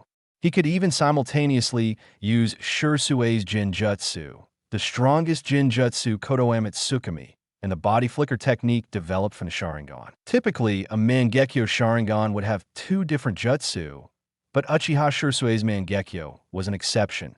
Both of his eyes possessed Kodoame Tsukumi. He just wasn't sure if he could use it once or twice before it entered cooldown. He could only say that the system truly lived up to its name, directly solving Byakuya's problem of not being able to obtain the eternal Mangekyō Sharingan. He had been thinking about this just a few days ago after leaving the House of Evolution. Theoretically, Uchiha Obito's and Uchiha Shursue's Mangekyō Sharingan should not be able to fuse, as they were not blood brothers, nor did they even share any blood relation. But clearly, the system had directly modified this, forcibly allowing these 2 pairs of Mangekyō Sharingan to fuse. Let's try it right now and see how it fuses, Byakuya thought to himself, using his will to make Uchiha Shursue's Mangekyō Sharingan appear in his hand. The pattern of this Mangekyō Sharingan was very similar to a shuriken, undoubtedly Shursue's eyes. Byakuya wasn't sure exactly what to do, so he used the simplest and most direct method. He shoved the pair of eyes directly into his eye sockets. There was no discomfort whatsoever, and the fusion was completed in an instant. The patterns of the 2 Mangekyō Sharingan fused together, forming a more complete design. Afterward, Byakuya opened his system panel. Host, Byakuya, age, 20, identity, human A-class, rank 39, abilities, double Kini, Kodoame Tsukumi, Susanoo, flying Raijin Jutsu, body flicker technique, sure sway, body flicker technique, basic, Rasengan, would clone. Weapon, Crimson Nightblade. Physique, 588 plus Hashirama Cells 20. Points, 110. Point shop, LV1. As expected, he had indeed obtained Uchiha Shirsue's ocular jutsu. From this day forward, Byakuya no longer needed to worry about his ocular power. He only needed to focus on improving his physique and Hashirama Cells. These two aspects would determine whether he could forcefully activate the ultimate form of Susanoo, the perfect Susanoo. Ding dong! As Byakuya was still immersed in the joy of obtaining the eternal Mangekyō, a sudden doorbell ring interrupted his thoughts. It must be Genos, right? Vaccine Man had been holed up at home practicing his gaming skills ever since he bought the game. He rarely came over unless Byakuya had something important. Byakuya went to open the door. When he did, what met his eyes was a tall, curvaceous woman. "Why are you here?" Byakuya's pupils suddenly constricted as he immediately asked. Because the person who came was none other than Hellish Blizzard. "Don't you welcome me?" This time, Fubuki's attitude was much better than last time. She wasn't as cold and arrogant, but rather spoke to Byakuya very calmly. "It's not that I don't welcome you." Byakuya suddenly remembered what Lily had told him earlier. "Actually, I also wanted to ask you something. Come in and sit." Fubuki then took off her high heels, as inside. One either wore indoor slippers or just socks. Since Byakuya's house didn't have indoor slippers specifically for guests, Fubuki could only walk in barefoot wearing black stockings. As soon as Fubuki entered, she looked around Byakuya's house, examining it. She hadn't paid attention last time. She seemed to want to know why so many powerful individuals gathered at Byakuya's house, either S-class heroes or dragon-level monsters. When it was just such a small, ordinary house, however, no matter how much she looked, Fubuki couldn't figure anything out. Byakuya didn't pay it any mind and went to make Fubuki a cup of tea. "Sit," Byakuya said. Fubuki sat opposite Byakuya, then reached out to grab snacks from the table without any politeness. Byakuya didn't say anything at the sight, but went straight to the point. "I've already heard from Lily of your Blizzard group. It seems you directly included me in the Blizzard group, without my consent. You already knew about this?" Fubuki's hand, holding a small snack, froze in midair, her expression looking somewhat guilty. "When did you get to know Lily? How come I didn't know?" She had originally planned to approach Byakuya while also trying to win him over. Because she was always very confident and believed she could do it, she had answered Lily with more or less. Lily was Fubuki's only confidant, which was why she answered Lily that way. But she never expected that Lily not only knew Byakuya, but also spilled the beans. This was awkward. "I've known her for many days, but that's not the point. The point is, haven't you given up yet?" Byakuya said bluntly. "I won't give up. I will definitely make you join the Blizzard group, no matter the cost." Fubuki said with a serious expression. "This has nothing to do with cost. Not to mention you have nothing that could move me. I simply don't want to join the Blizzard group." Byakuya spread his hands. "If you came here for nothing else, please leave after a while." Fubuki fell silent, her expression somewhat complex. However, she didn't stop eating the small snacks in her hand. At this moment, Byakuya got up to hang clothes on the balcony. The clean clothes from the washing machine hadn't been hung yet. But when he finished hanging the clothes and returned to the living room, Fubuki was still sitting there, and the various snack boxes on the table were half-eaten. Though he hadn't put many snacks there in the first place, Byakuya wasn't a petty person, but he found it a bit hard to bear. Was this guy specifically coming to his house to eat? Or had she become so comfortable that she treated his place like a friend's house? One Punch Man. Double Godly Start Chapter 048. I want to know what you're here for. Bai Ye couldn't help but ask. "Actually, it's nothing important. I just wanted to come and see." Fubuki replied. "You're too casual." Bai Ye couldn't help but retort. At this moment, the doorbell rang again. Since Fubuki was closer to the door, she got up and opened it for Bai Ye. "Teacher, it's me." Genos had barely finished speaking when the door opened. But to his surprise, it was Fubuki who appeared before him. And in front of Fubuki, Genos was carrying an exceptionally large luggage bag on his shoulder. "Fubuki, have you already moved in with Teacher Bai Ye?" Genos immediately asked. Fubuki was stunned for a moment, clearly not expecting Genos to ask that. She immediately explained, "No, I just came to sit for a bit." "That's good." Genos breathed a sigh of relief. Because if teacher Bai Ye lived with this woman, it would be inconvenient for him to move in. Then Genos turned sideways to carry the luggage in. Fubuki stared at the luggage bag, which was twice the size of Genos himself, a little dumbfounded. "Genos, what is this?" Seeing this, Bai Ye couldn't help but ask. He already had the answer in his heart. Genos wanted to move in. "Teacher, can I live here?" Genos said directly, "Actually, you can go to the empty house next door." Bai Ye pointed to the next door.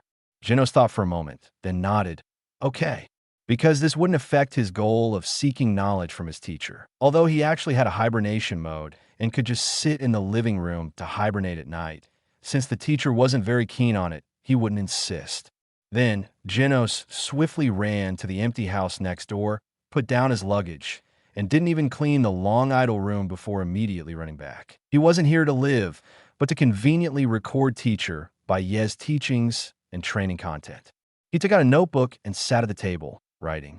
He not only drew what Bai Ye was doing at the moment, but also annotated the drawings with text. At this time, Fubuki sat obediently, watching Genos draw some inexplicable things in his notebook. She couldn't help but quietly ask Bai Ye beside her, "Has he always been like that?" Yes, Bai Ye nodded undeniably. Genos could actually hear the whispers between Bai Ye and Fubuki, but he didn't mind it. Instead, he also drew the scene of Bai Ye and Fubuki whispering. It seemed he thought this was also part of teacher Bai Ye's training content. "Genos, I think it's time to tell you something." At this moment, Bai Ye suddenly said in a serious tone. Genos immediately sat up straight, putting down his pen. "Is teacher finally going to tell me the true training content?" Hearing this, Fubuki also looked at Bai Ye with great interest. She was very curious about what training content Bai Ye would tell Genos, an S-class hero. "First, since you are a cyborg, general training methods are completely ineffective for you," Bai Ye said with a serious expression, "but you can constantly break through and grow in adversity. Facing powerful enemies is the fastest way to make you stronger. And although your physical body cannot be trained, your spirit can become more resilient. I am very optimistic about your potential." "Yes." Genos's eyes widened slightly. Teacher Bai Ye's words enlightened him and moved him deeply. "I will work hard. I will definitely not let teacher down." Genos stood up and said solemnly, You do your best." Bai Ye nodded slightly. His words just now certainly had a basis, especially the part about growing in adversity. Every time Genos became stronger, it was almost always after being crippled by powerful enemies and then receiving component enhancements from Dr. Casino. This was the only thing he could teach Genos. Originally, Bai Ye wanted to use these words to make Genos give up that meaningless training content record, but as soon as he finished speaking, Genos sat down again and continued to write and draw earnestly in his notebook. Now Bai Ye was at a loss. "Forget it. Let him be. Bai Ye, do you have any cultivation methods you could teach me?" At this moment, Fubuki suddenly spoke. "I don't know." Bai Ye immediately shook his head expressionlessly, because he really didn't know. Fubuki was a little surprised that Bai Ye refused so decisively. "I sincerely apologize for my previous actions. I shouldn't have brought people to suppress you." Then, Fubuki thought Bai Ye was refusing because he was still holding a grudge about the past. Regardless of whether the other party was willing to answer, she at least didn't want to make an enemy of Bai Ye.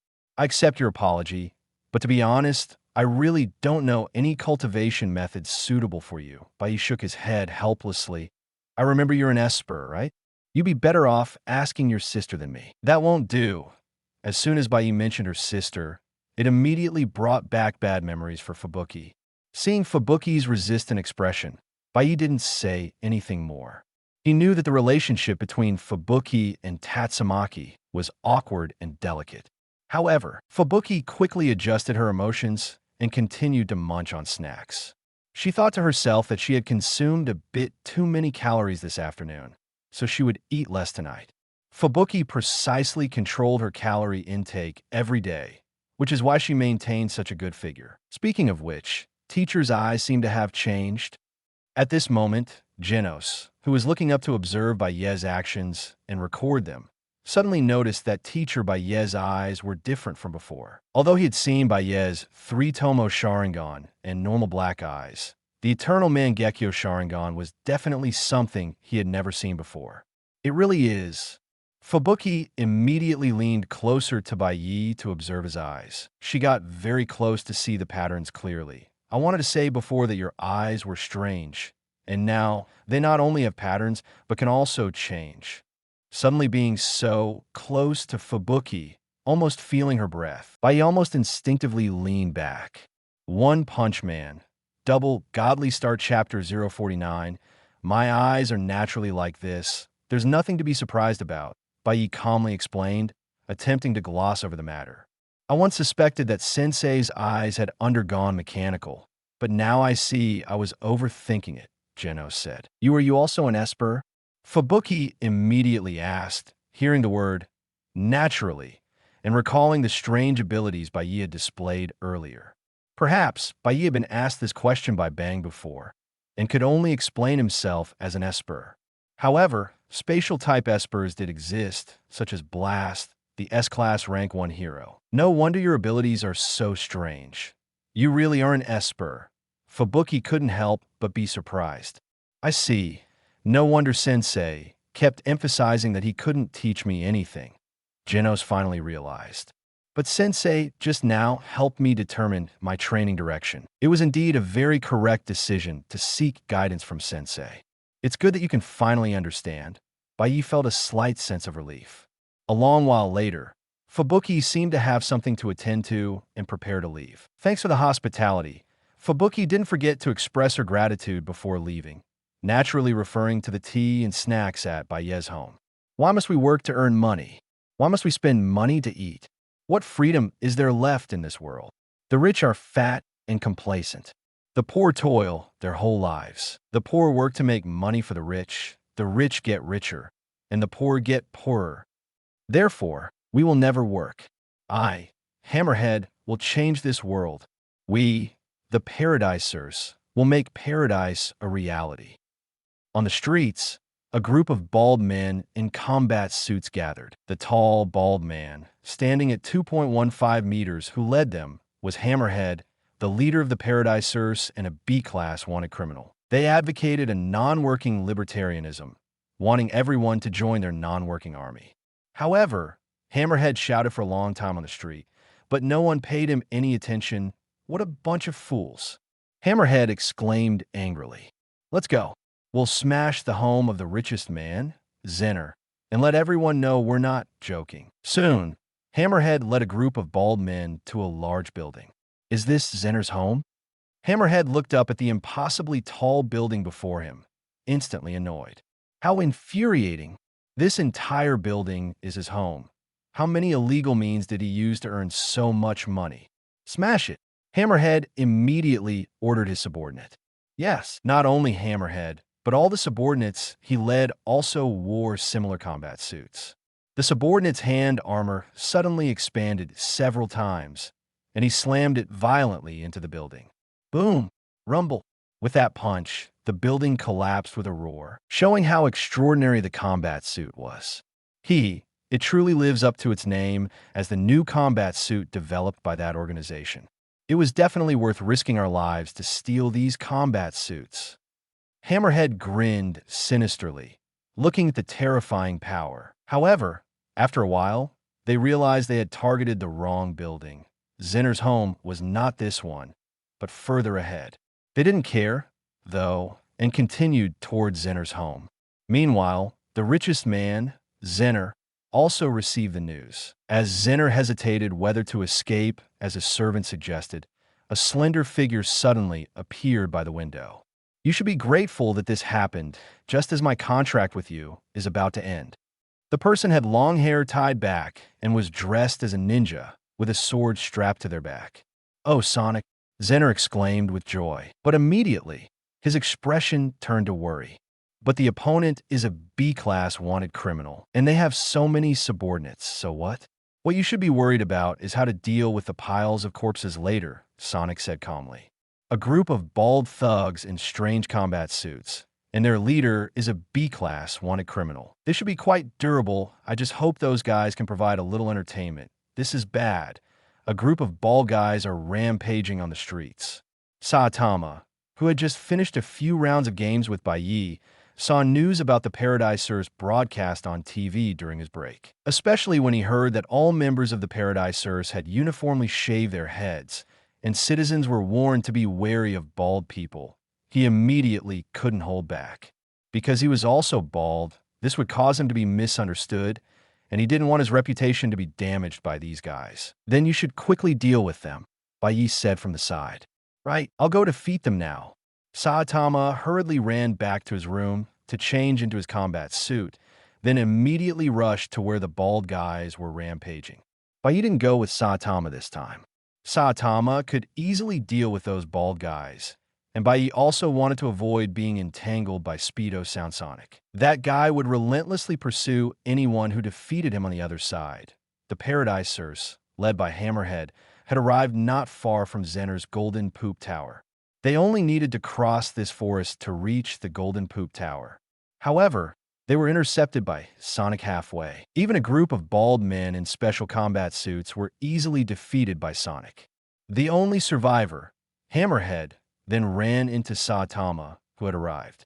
His combat suit was effortlessly destroyed by Saitama's casual punch. But then, Sonic, who was chasing after them, mistook Saitama for a member of the Paradisers. And the result, in short, it was a painful story these days. Bai Ye had been intermittently acquiring points. Unbeknownst to him, the system suddenly sent a notification. Ding!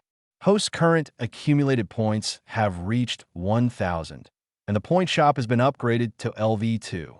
Bai Ye immediately opened the point shop out of curiosity to see what new items were available in the LV2 point shop. The items on the first page were still the same, but a second page had appeared.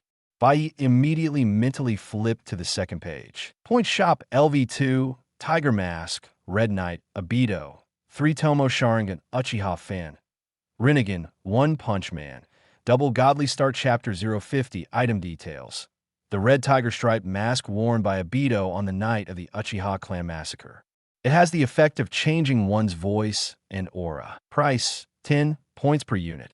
Upon seeing that the first item was a tiger stripe mask, Bai Ye immediately became excited. He had recently been considering how to allow his clone to participate in the hero certification exam without being discovered as himself. Even wearing an ordinary mask and deliberately altering his voice wouldn't change his aura. Now, the tiger stripe mask and the points mall almost perfectly resolved his concerns. Bai Ye's objective with this idea was simple: to claim the S-Class hero system reward early, then have his clone act as a transparent figure in the Hero Association. This was the simplest and most direct method. Becoming a new S-Class hero was far easier than promoting from C-Class to S-Class. It was equivalent to exploiting a bug to claim rich rewards in advance. Ding!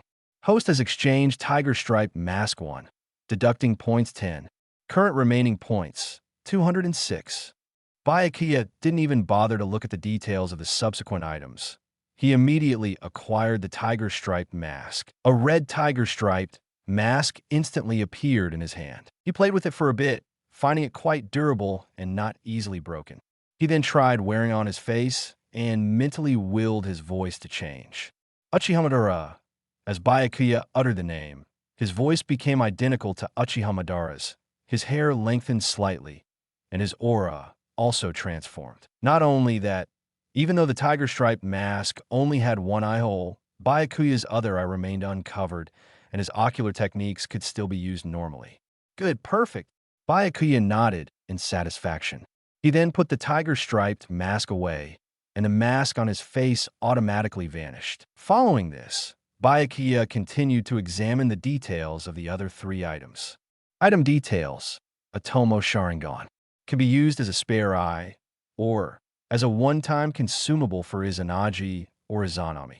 Price, 200 points per unit. Item details: Flame Fan, also known as the Uchiha Fan.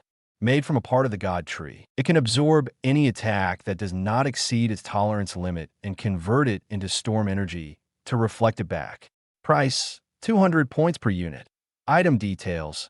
One of Uchiha Madara's Rinnegan. With only one, only basic Rinnegan ocular techniques can be used. With a pair, Uchiha Madara's exclusive Rinnegan ocular techniques can be used. Price, 1,000 points per unit. Byakuya scanned through the list and saw that all of them would be useful to him. However, none were immediate necessities, and each was more expensive than the last. Currently, there is no need to spend so many points to exchange for a 3-tomode Sharingan and the Uchiha fan. As for the Rinnegan, that was completely out of his budget then. Byakuya was about to summon his would clone, but suddenly had a change of thought, realizing it might not be necessary. Byakuya directly put on the tiger-striped mask. With the mask's effect, he didn't need to specifically send his would clone to participate in the exam. The next moment, Byakuya appeared at the hero certification exam venue. Participating in the exam naturally required filling out personal information. He wrote Madara in the name field, and the rest he filled in casually. As he insisted on wearing a mask, no one made things difficult for him. Ultimately, Byakuya easily passed the assessment. Neither the written test nor the physical fitness test posed any difficulty for him in his current state. After completing all the procedures, Byakuya successfully became a new S-Class hero and received the corresponding rewards. Ding!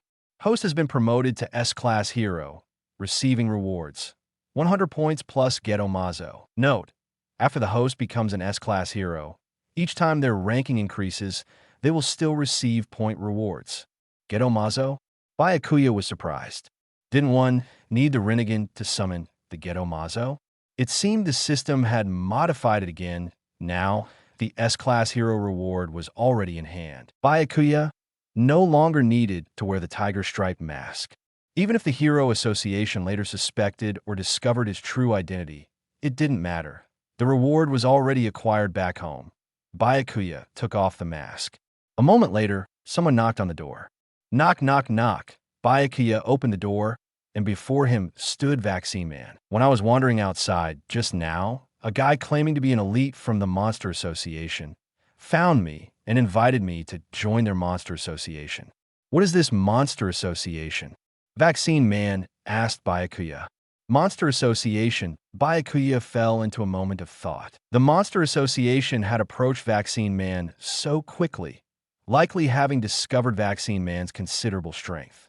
He was considering whether to have Vaccine Man directly refuse the Monster Association's invitation, or if he should simply go with Vaccine Man to check out the Monster Association himself. A moment later, Byakuya made up his mind. He would have to confront the Monster Association sooner or later anyway. He might as well go in advance to gather evidence and intelligence, which could also serve as a contribution to the Hero Association. Of course, this was for the ranking increase of his main account. As for the small account, Madara, used for exploiting the bug, he would basically no longer use it. Since each ranking increase after S-Class would yield rewards, he still needed to accumulate contributions. I'll go with you. Where's the guy who invited you to join the Monster Association? Byakuya stated directly. It's already left. It said it would come back later to find me and told me to make up my mind quickly. Vaccine Man replied. Then let's wait for it to come later. Byakuya nodded slightly. An hour later, Vaccine Man led Byakuya to the agreed meeting spot with the monster. It's here at this moment. Byakuya looked up in a certain direction and saw a phoenix flying over. It was actually the demon-level monster, Phoenix Man, wearing a slow bird costume. Yes, that's it. Looks a bit like a silly bird. Vaccine Man nodded. Soon, Phoenix Man landed in front of Byakuya and Vaccine Man. Have you made up your mind? And who is this guy? Phoenix Man asked Vaccine Man. He's my boss, a monster even stronger than me. He's very interested in your Monster Association, so he came with me. Vaccine Man explained expressionlessly. These words, of course, were what Byakuya had him say. Byakuya was currently wearing the tiger-striped mask on his face. To thoroughly investigate the Monster Association, he naturally couldn't reveal his face directly. Although the tiger-striped mask had already been recorded by the Hero Association, it was only after he had just passed the exam and the Hero Association's official website's hero roster hadn't even updated yet, so it didn't matter. as long as he could fool Phoenix Man into taking him into the Monster Association. His goal would be achieved. Is that so? All right then. Phoenix Man readily agreed, without suspecting Vaccine Man at all. Bringing another powerful monster back to the Monster Association was also a good thing for it. Subsequently, Phoenix Man led Bai Ye and Vaccine Man into the Monster Association, and he took them directly to the dragon-level monster, Jiro. Phoenix Man then dutifully retreated. I invited it. Who are you? At this moment, Jiro directly questioned Bai Ye. You have a human aura, not a monster. How dare you come to our Monster Association's territory?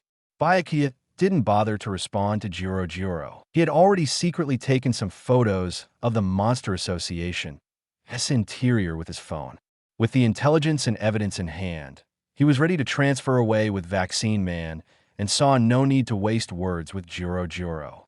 However, just as Bai Ye's eternal Mangekyō Sharingan appeared, Jiro's large eyes suddenly widened. You are Bai Ye? At the same time, Psycho's, Jiro's true body, located 1,500 meters underground, immediately crushed the wine glass in her hand in excitement. One Punch Man, Double Godly Star Chapter 051 on the surface, Jiro was the strategist of the Monster Association and a dragon-level monster. In reality, Jiro was merely a puppet in the form of a monster. Its true body was located 1,500 meters underground. A young human woman named Psychos. She was the true leader and founder of the Monster Association. Psychos sat on a sofa with long, wavy blue hair, black-framed glasses perpetually on her face, and a tight-fitting dress that accentuated her perfect figure. Psychos was absolutely qualified to be called the most perfectly built being in the world of One Punch Man. Most intriguing was her name, Psycho's sex, and the meaning of this English word, well, one translation is sexy, and the other indescribable translation needs no further explanation at this moment. The red wine glass in Psycho's hand was crushed by her grip. Her face showed an expression of disbelief and shock. She couldn't remember the last time she had been so flustered. Bai Ye, it's really him? Psychos murmured as if in a dream. Immediately, she controlled Jiro to call out to Bai Ye. Upon hearing Jiro call out his name, Bai Ye was instantly surprised. He knew that Jiro's true body was Psychos and that she possessed a third eye. But he hadn't expected that so-called third eye to be so powerful, to see through his true identity in an instant. Could it be that the tiger skin mask, which cost only 1 point, was too shoddy? You reacted just now. So you're Bai Ye, right? At this moment, Jiro descended from its throne and approached Bai Ye. How did you recognize me? Since he had already been recognized, Bai Ye simply stopped pretending. Jiro, under Psychos' control, only possessed some psychic abilities and posed no threat to him, so he wasn't in a hurry to leave. At this moment, he was more curious about how the other party recognized him. Oh, right, you certainly wouldn't recognize me now. Jiro spoke like a riddle, uttering words Bai Ye couldn't understand. What do you mean? Bai Ye couldn't help but ask. Come with me and you'll see. Jiro extended a hand, inviting Bai Ye. Bai Ye pondered for a moment, then decided to follow. Just then, Vaccine Man also wanted to follow, but was stopped by Jiro. Only Bai Ye can come with me. You can't. Jiro stated directly. You wait here for now. We'll be back soon. This was hardly the attitude of inviting Vaccine Man to join the Monster Association. It was as if, compared to Bai Ye, Vaccine Man had become unimportant. Bai Ye also signaled Vaccine Man with his eyes. Vaccine Man obediently stood there, saying nothing. Then, out of Vaccine Man's sight, Jiro suddenly unleashed its psychic powers. It quickly took Bai Ye deep underground. During this process, Bai Ye quickly realized something. Jiro was taking him so deep underground. Wasn't it to meet its true body, Psychos?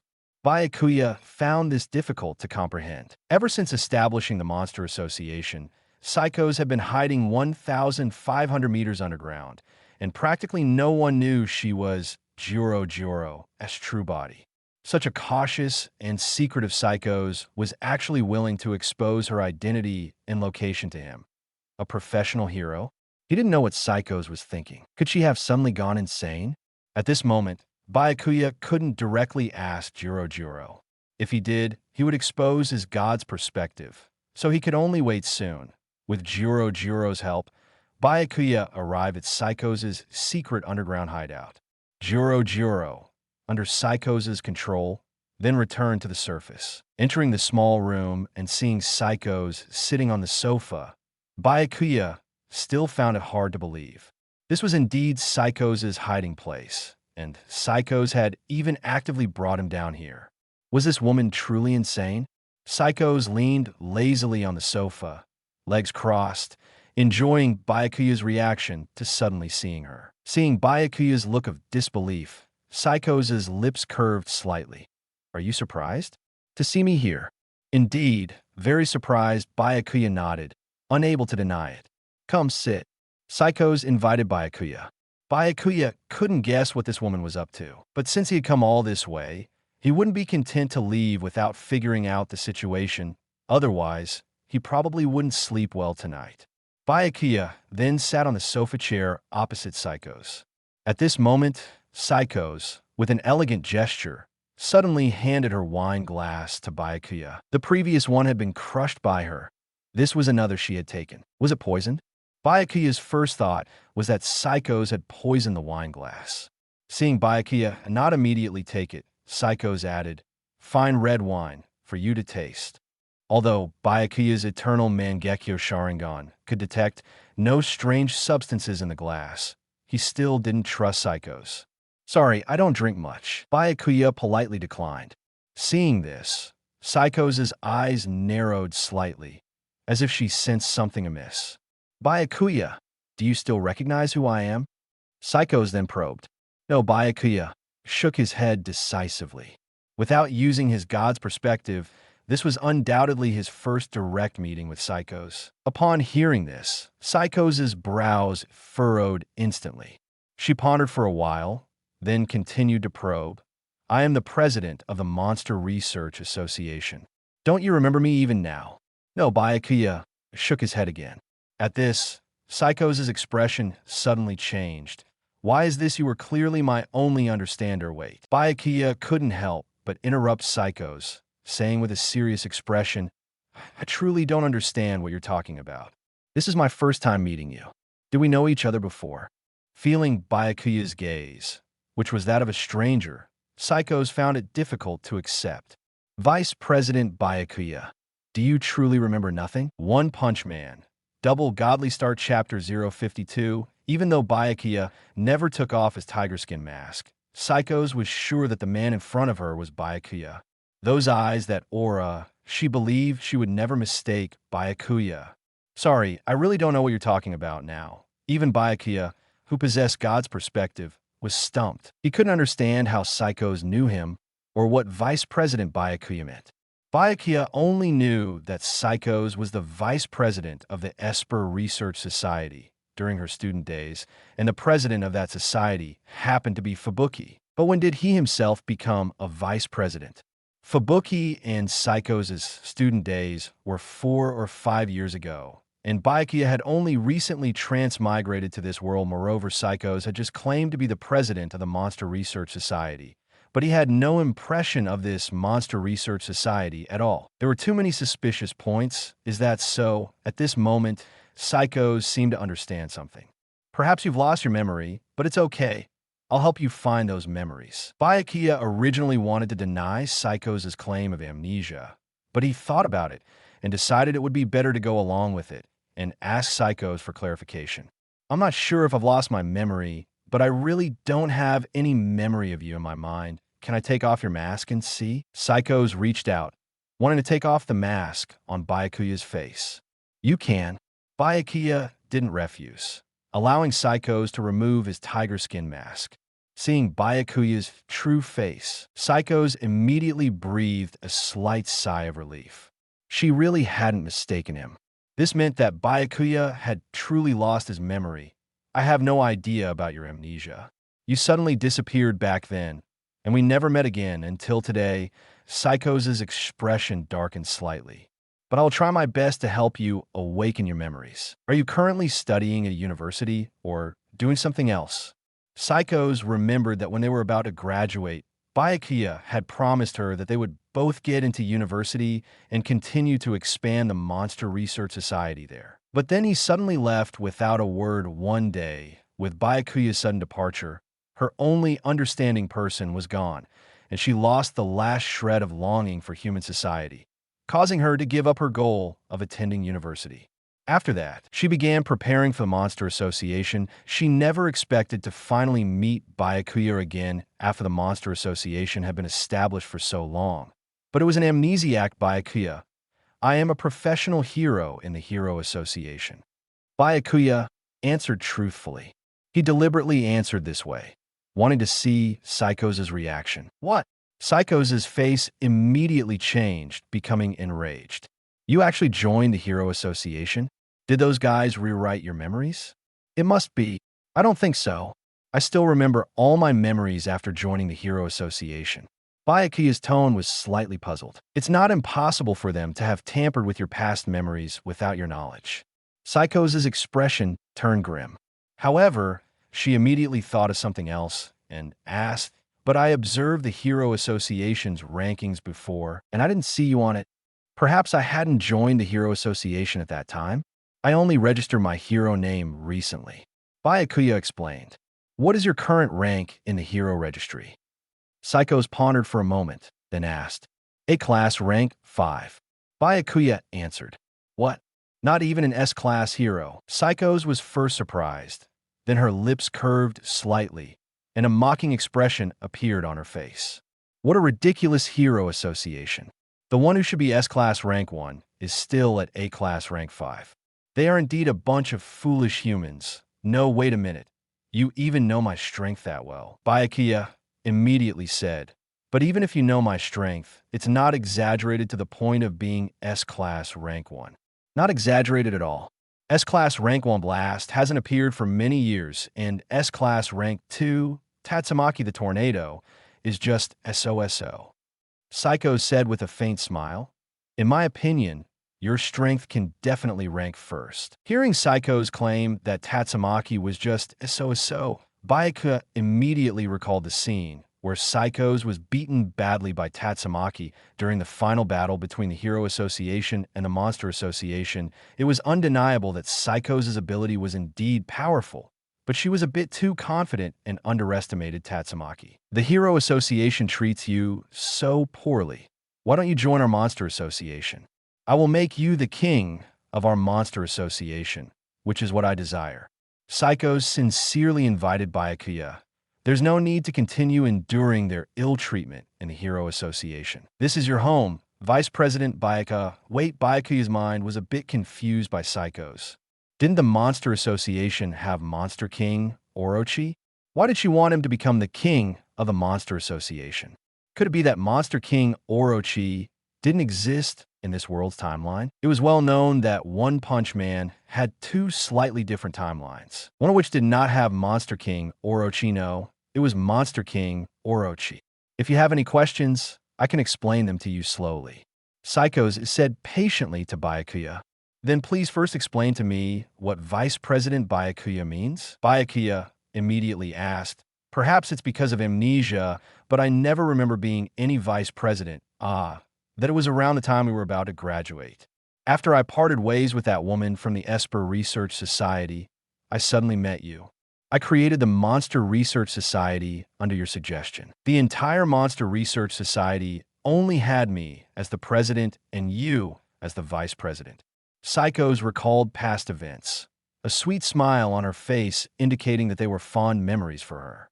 But then you suddenly disappeared, and I was about to graduate, so the Monster Research Society had to disband. But it's okay. Now I have established the Monster Association, and it has grown to this extent. Your return is perfectly timed. Psychos became more and more excited as she spoke. You will lead the Monster Association as the king, and I will assist you.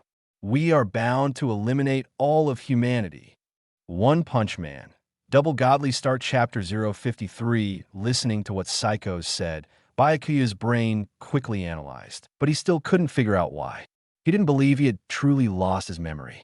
He had never seen Psychos before today.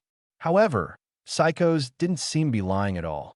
There wasn't a single flaw in her words or actions that suggested deception. Even if Psychos' acting was superb, Byakuya didn't believe that such a cautious Psychos would easily let him come to her hiding place 1,500 meters underground. No matter how strong Psychos was, her true form was ultimately human. Once the other monsters in the Monster Association knew their leader was human, many monsters would surely be dissatisfied. In a world without Monster King Orochi, Psychos was the leader of the Monster Association. There were many dragon-level and demon-level monsters in the Monster Association, especially Black Sperm, who is undoubtedly a peak dragon-level combatant. Psychos would find it difficult to suppress so many powerful monsters. This was the point Byakuya cared about most. Psychos actively letting him know her true form's hiding place indicated that she trusted him deeply, and also suggested that what Psychos said should not be false. You just said you wanted to eliminate all humanity, but I'm a hero. My mission is to defeat monsters and protect humanity, Byakuya said with feigned difficulty. Byakuya's words immediately calmed Psychos down a bit. She sighed softly. After all, you've lost your memory. There's nothing that can be done about it after a while. Psychos quietly asked, You disguised yourself as a monster and infiltrated, probably to gather information and bring it back to the Hero Association. Right? That's right, Byakuya didn't deny it. You can do that, but Psychos said with a complex expression, I hope you can stay. I can help you slowly awaken your past memories. She wasn't afraid that Byakuya would go back and directly give the Monster Association's information to the Hero Association, because their Monster Association was actually almost ready, just waiting for an opportunity to go to war with the Hero Association. This opportunity could also be Byakuya. I can come over when I have time, but staying here permanently should be impossible, Byakuya said frankly. That's fine too. I'll always be here waiting for you. Are you going back now? Psychos asked. Pretty much. Byakuya nodded slightly. All right, then I won't see you off. It's not convenient for me to leave this place myself. A hint of loss flickered in Psychos' eyes. By the way, you look like a human, but your actual identity is the leader of the Monster Association. No wonder you can't show your face casually. Byakuya slowly said. Yes, Psychos nodded. Although if Byakuya revealed her human identity to the members of the Monster Association, it would cause her a lot of trouble, at the very least a collective riot. Aren't you afraid I'll reveal your true identity? Those monsters in your Monster Association will definitely have strong opinions, right? Byakuya asked tentatively. You're right, it's hard for monsters to accept being led by a human, but I'm not afraid, because I'm willing to trust you. Even if you don't remember me at all, I still trust you. Psychos looked at Byakuya with tender eyes. Even if the Monster Association truly disintegrates from within, you'll still be there. Sooner or later, I'll make you remember me. Remember our past. Byakuya's scalp instantly tingled. Psychos' affectionate gaze and these words, for any man, weren't they a huge test? Such a perfectly built, mature, and beautiful woman was right in front of him, and she was inexplicably giving herself away for free. An ordinary man simply couldn't control himself. Moreover, she trusted and relied on him immensely, which made him feel bad about doing anything that might hurt Psychos. Let's talk about it after I remember. Leaving these words, Byakuya quickly slipped away. He was worried that if he stayed too long, he might truly lose control.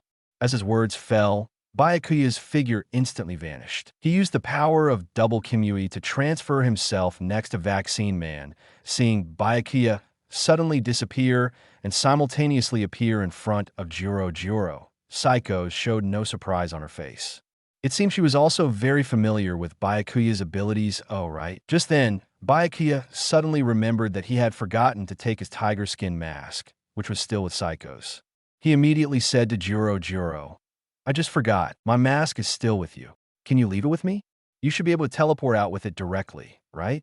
However, Psychos wanted to keep Byakuya's tiger skin mask. All right, you can keep it then. Byakuya readily agreed. Anyway, a tiger skin mask only cost 1 point, and he wouldn't really need it much after this, so giving it away was fine. At the same time, he was slightly surprised. Psychos was so familiar with his abilities too. Thank you. I hope you can come often to accompany me, preferably every day, Juro requested Byakuya. Of course, this was just Psychos' puppet. The one truly saying these words to Byakuya was Psychos herself. I'll try. Byakuya gave a slightly awkward smile, only able to answer vaguely. Meanwhile, Vaccine Man immediately looked at Byakuya with a strange gaze. Although Juro's voice sounded female, she wasn't that thirsty, was she? Let alone Byakuya, who was human. Even Vaccine Man, a monster, found Juro incredibly ugly. Of course, Vaccine Man himself was of an unknown gender, merely evaluating Juro based on appearance. Afterward, Byakuya took Vaccine Man and transferred back home. Upon arriving home, Vaccine Man couldn't help but ask, shouldn't you like human females? Byakuya didn't immediately understand what Vaccine Man was saying, but in the next moment, he understood. What are you thinking? I don't have that kind of XP. Byakuya immediately corrected him. Vaccine Man must have thought he was flirting with Juro just now. As for Juro, as true form Psychos, he didn't plan to mention it in front of Vaccine Man. Oh, my mistake. Vaccine Man scratched his head. Monster Association, deep underground. Even now, Psychos still held the tiger skin mask in her hand. She gently caressed the mask, her eyes filled with lingering affection. Then, she gently brought the mask close to herself. She didn't put it directly on her face, but closed her eyes and fully inhaled the scent on the mask. Because it was all Byakuya's scent, a faint blush appeared on Psychos' face. No one could see her infatuated state at this moment. One Punch Man, Double Godly Start Chapter 054. It seems like some weirdo is bothering me. Was it Sonic the Sonic or Panic the Panic? Byakuya and Saitama were sitting at the dining table, eating together, when Saitama brought up what happened when he went to deal with the Paradise Group. It should be Sonic the Sonic, right? Although both names are equally strange, Byakuya immediately quipped. Because Sonic translates to sound speed, Sonic the Sonic sounds like sound speed of sound speed, which is grammatically redundant. Not only that, there were also Flashy Flash, Flamey Flame, and Windy Wind, all of which had the same grammatical flaw and all came from a certain ninja village. It seemed like everyone from that ninja village had this naming convention. He told me to wait for him and said he'd defeat me with ultimate ninjutsu. He seems like a troublesome guy. Saitama pondered whether he should have told that person his name back then. It's fine. Saitama-sensei is strong anyway. Byakuya said casually. Forget it. Let's just pretend I never met that person. Saitama immediately cast the matter aside, thinking that reading manga was better than thinking about this. Ding. Host has arrived at the Monster Association, gaining a reward of 5 points. Ding. Host has arrived at Psychos' secret hideout, gaining a reward of 10 points. Having promised Psychos to visit her every day, Byakuya transferred to her side whenever he had free time. I was worried you might have forgotten about me, but you still came, Vice President Byakuya. Seeing Byakuya's sudden arrival, joy welled up on Psychos' face. After all, I don't like to break promises. Byakuya smiled slightly. You're truly the Vice President Byakuya I know. Psychos sighed. Can you tell me more about the past? Byakuya asked. His past with Psychos intrigued him greatly. To figure out what exactly happened, he wanted to discover details through his conversations with Psychos. All right, come sit here. Psychos gently patted the empty spot next to her on the sofa. However, this sofa was at most a two-seater, and Psychos was lounging on it, taking up a lot of space, so Byakuya felt a bit squeezed when he sat down, but Psychos didn't mind, even placing her crossed legs directly on Byakuya's lap. Byakuya subconsciously wanted to say something, but he slightly opened his mouth and then stopped. Speaking of which, the first time we met, it should have been Vice President Byakuya who approached me first. Psychos recalled the past, slowly narrating. At that time, I had just broken with the former president of the Esper Research Association, and was trapped in despair and pain. Then you suddenly appeared in my world, claiming you wanted to establish a monster research association with me, or something. I approached you first. I didn't do anything strange, did I? Bai Ye couldn't help but ask. He didn't think he was the type to casually approach girls, no matter how beautiful they were. At most, he'd just glance at them. No, Psychos said. The interest you showed in monsters at the time also made me guess that you might be the only one who could understand me. Later events proved that my guess was correct. Besides me, no one else was willing to understand you. Bai Ye probed. He naturally knew that no one would understand or approve of Psychos' views. He was just trying to get information. After all, Psychos' views in her student days were similar to Vaccine Man's. They both believed humans were parasites on Earth and wanted to execute a plan to eliminate all humanity. It could be definitively affirmed that Psychos was influenced by God to become this way. And while there was no clear evidence for Vaccine Man, various suspicious points indicated that Vaccine Man was most likely a monster created by God, because its attitude towards humans was similar to Psychos's, and it also had light orb abilities similar to Homeless Emperor. Yes, before establishing the Monster Research Association, no one in the Esper Research Association I was in could understand me. Not even President Fubuki, whom I respected the most back then. Upon mentioning President Fubuki, Psychos' expression immediately became somewhat pained, and her eyes revealed hatred. Not only could she not understand me, she even sealed my psychic powers. Hearing this, Bai Ye immediately remembered that Fubuki was indeed quite something. If he remembered correctly, Fubuki sealed Psychos' psychic powers when they were about to surpass her own. And the way Fubuki sealed Psychos' psychic powers was by tricking Psychos under a cherry blossom tree, then forcibly kissing Psychos, sealing her psychic powers through that method. Not only did she take her first kiss, but she also sealed her psychic powers, so it was no wonder Psychos hated Fubuki so much later.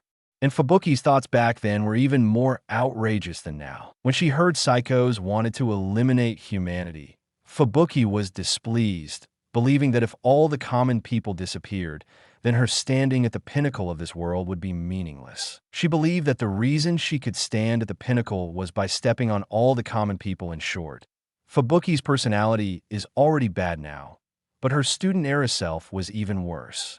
Fortunately, I'd already gained the power of the third eye by then. Even if my previous psychic powers were sealed, I quickly improved. Psychos' tone was again filled with anger. But I will never forget what that woman did to me. As much as Psychos revered Fubuki back then, she hated Fubuki just as much now. Her most respected president, Fubuki, not only failed to understand her, but also sealed her psychic powers, severely hindering her plans. That Fubuki you mentioned, I think I know her at this moment, Bai Ye interjected. Really? Psychos' expression immediately changed slightly. Then she quickly reacted. But it's not surprising. I do know that she's currently the B-class rank, one of the Hero Association. That woman, has she done anything to you? Psychos asked with great concern. At this moment, Bai Ye could sense the concern in Psychos' eyes. Yes, that guy brought people to suppress me before. Bai Ye replied in a flat tone. Indeed, that woman. Psychos' face immediately darkened, and she sincerely warned Bai Ye. Vice President Bai Ye, you must stay far away from that woman in the future. Post views 7-1 Punch Man. Double Godly Start Chapter 055. In Psychos' eyes, the once powerful and reliable Fubuki had long vanished, replaced by a sinister woman she loathed. She worried that Bai Ye would also be ambushed by that woman, so she vehemently warned him. I'll be careful. Bai Ye nodded slightly. Next time she comes looking for you, let me face her. At this, Psychos said with a heavy tone. She wanted to completely expose that woman's true colors in front of Bai Ye, so that he wouldn't be poisoned by her. Huh? Aren't you inconvenient to act outside? Bai Ye immediately asked, puzzled. Besides you, no one knows that I am the true body of Jiro, so it's fine. You can just use your ability to teleport me out. That way, those monsters in the association won't discover me. Psychos said calmly. For your sake, so that you won't be poisoned by that woman, it's completely worth the risk. Subconsciously, she deeply trusted Byakuya. Even though the current Byakuya couldn't recall their past, she wasn't worried that he would take her directly to the Hero Association and imprison her. That's true. Then, if Hellish Blizzard comes again, I'll take you to my home. Byakuya nodded. All right. At this, Psychos seemed to suddenly remember something and got up, walking towards the desk behind them. Psychos' secret room wasn't large, arranged like a study, with the most visible items being countless books filling the shelves. She unlocked a drawer with a key, and inside was only a single notebook. Psychos gently took it out and returned to the sofa. As she sat down, Psychos' legs were once again draped over Byakuya's thighs. The movement was incredibly smooth and practiced, as if it wasn't the first time she had done so. There are words you left on this. Open it and take a look. It might help you recall some memories. Psychos handed the old notebook to Byakuya. Logically, this notebook should have been around for 5 years, from Psychos' student days until now. It certainly looked old, yet there wasn't a speck of dust on it. This indicated that Psychos would take out the notebook and clean it from time to time. Byakuya took the notebook and opened it to look. He found that it contained some diary entries. The beginning was all Psychos' diary, and from the content, it seemed to be her progress and insights during the process of mastering the third eye. This is the third eye that can peer into the future. I'm finally close to mastering it. Soon I'll be able to foresee the future like the great seer Shibabawa. This way, our psychic research group can also develop rapidly. Then we'll be able to contend with Fubuki's arch-nemesis, the strongest Esper, Tatsumaki. However, when Byakuya turned to the next page, the day Psychos successfully mastered the third eye, the style of the diary content abruptly changed. My head hurts so much. It feels like it's going to split open. Is this the future? What's the point of conquering the world if it's like this? These Homo sapiens just eat, drink, and excrete all day, indulging in endless debauchery. A bunch of pests who only know how to reproduce and don't understand moderation. They're not even as good as pests. Let's just destroy everything. Standing at the pinnacle of Homo sapien society is also a disgrace. This is our psychic research group's obligation. We are the chosen ones. We must begin the extermination of Homo sapiens. Fubuki, you must think so too, right? Oh, why? Fubuki, why can't you understand me? At this point, it was undoubtedly when Psychos and Fubuki broke ties. And the reason for the sudden change in the diary style, Byakuya's guess, was that as Psychos mastered the third eye, she was also targeted by that god. The god tampered with the future Psychos was supposed to see, causing Psychos to see a future fabricated by the god, of course. This was just Byakuya's speculation. He only knew that Psychos was definitely related to God. When the Monster Association was defeated, God had appeared. But God didn't take back Psychos' power, nor did he directly erase her like he did with Homeless Emperor, indicating that Psychos' third eye and psychic abilities might not be related to God. So what God did to Psychos was most likely tampering with the future she was supposed to see. This was Byakuya's deduction process. The subsequent diary entries chronicled Psychos' painstaking cultivation after breaking with Fubuki, the rapid recovery of her sealed psychic abilities, and her lament that no one could understand her, along with some words like loneliness and pain. It wasn't until the name Byakuya appeared in the diary that the style changed again. Psychos' writing conveyed a rich range of emotions, expressing joy, anger, sorrow, and happiness. After Byakuya's appearance, the emotional tone of her writing became noticeably more optimistic. Today, I met a strange Homo sapiens. His eyes were red with patterns, and occasionally they would turn grayish-purple. He actually claimed to be very interested in monsters, as if he had heard about my human extermination plan. Perhaps he could understand me? Upon reading this, Byakuya's pupils suddenly constricted. Grayish-purple? Wait, when did he have those eyes? Grayish-purple, isn't that the color of the Rinnegan? No, know what exactly is going on. At this moment, Byakuya was completely shaken, his pupils trembling uncontrollably. He clearly didn't have a Rinnegan yet. So how did Psychos see it? However, grayish-purple eyes don't necessarily mean it's the Rinnegan. Byakuya, immensely concerned, immediately asked Psychos, "What did the grayish-purple eyes you saw back then look like?" "Let me think, probably like circles. But weren't those your own eyes?" "Why are you asking me?" Psychos asked back, puzzled. "It's nothing, nothing. You don't need to worry about it." Bai Ye tried to brush it off with a laugh. At the same time, his heart was incredibly shaken. Grayish-purple concentric circles, and Psychos even said they were his eyes, besides the Rinnegan. Could there be a second possibility? One Punch Man, Double Godly Star Chapter 056. At this moment, Bai Ye was terrified.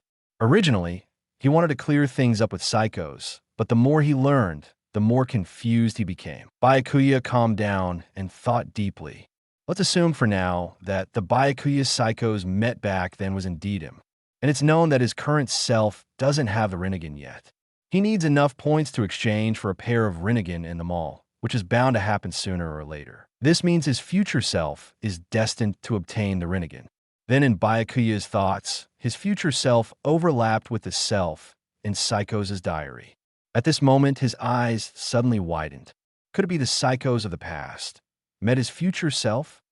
Although this hypothesis was incredibly bold, it was also the most probable one he could think of. However, regardless of whether the Bai Ye Psychos spoke of was his future self or not, the content of this diary once again corroborated the truthfulness of Psychos' words. Psychos' words and actions, her attitude towards him, and this diary's content, Bai Ye couldn't find any falsehoods in them. All it brought him was shock. The most terrifying thing was Psychos' description of the gray-purple concentric eyes, even if everything was fake. Even if Psychos had been deceiving him from start to finish, Psychos, as an inhabitant of this world, couldn't have conjured up the image of the Rinnegan out of thin air. The Rinnegan was not something from the One Punch Man world at all. If she hadn't seen it with her own eyes, she couldn't have described it in such detail. Bai Ye continued to flip through the diary's contents, hoping to find a more accurate answer. That strange intel man suggested I create the Monster Association. I actually had the same idea, but to create a club in this school, you need at least 2 people. With his addition, it can finally be realized. The Monster Association has been established. I am the president of the Monster Association, and Bai Ye is the vice president. From now on, I will never associate with Fubuki again. If anyone dares to obstruct my plan, even the former president Fubuki, I will show no mercy. It's been a while since the Monster Association was established. It's still just me and Vice President Bai Ye, but this is to be expected. No one else can understand me except Vice President Bai Ye, and I don't expect them to. My only understanding companion Vice President Bai Ye, you will surely support me until the end, right? This world will be a new era created by you and me. The era of monsters. He didn't know how many pages he had flipped through. During this time, Bai Ye also saw some very familiar handwriting. Of course, he could recognize those words because they were his own handwriting. He could confirm that these were his own words, but they appeared somewhat messy, as if he hadn't written in a long time. All these details increasingly confirmed Bai Ye's inner conjecture. Disappeared? Why? Vice President Bai Ye, where did you go? Didn't you say you'd witness the arrival of the new era with me? Where on earth did you go? Did someone capture you? I will find you, no matter how many years it takes. Here, the diary abruptly ended. The next page was blank, and flipping a few more pages revealed only blankness. Have you finished reading? Did you remember anything? At this moment, Psychos eagerly asked Bai Ye. Bai Ye softly responded, unable to calm down immediately. The handwriting in the diary. It's indeed my handwriting. Now, do you believe me? Psychos asked with anticipation in her eyes. Yes. Bai Ye smiled. Although those memories are still missing from my mind, I can now confirm that your relationship with me is real.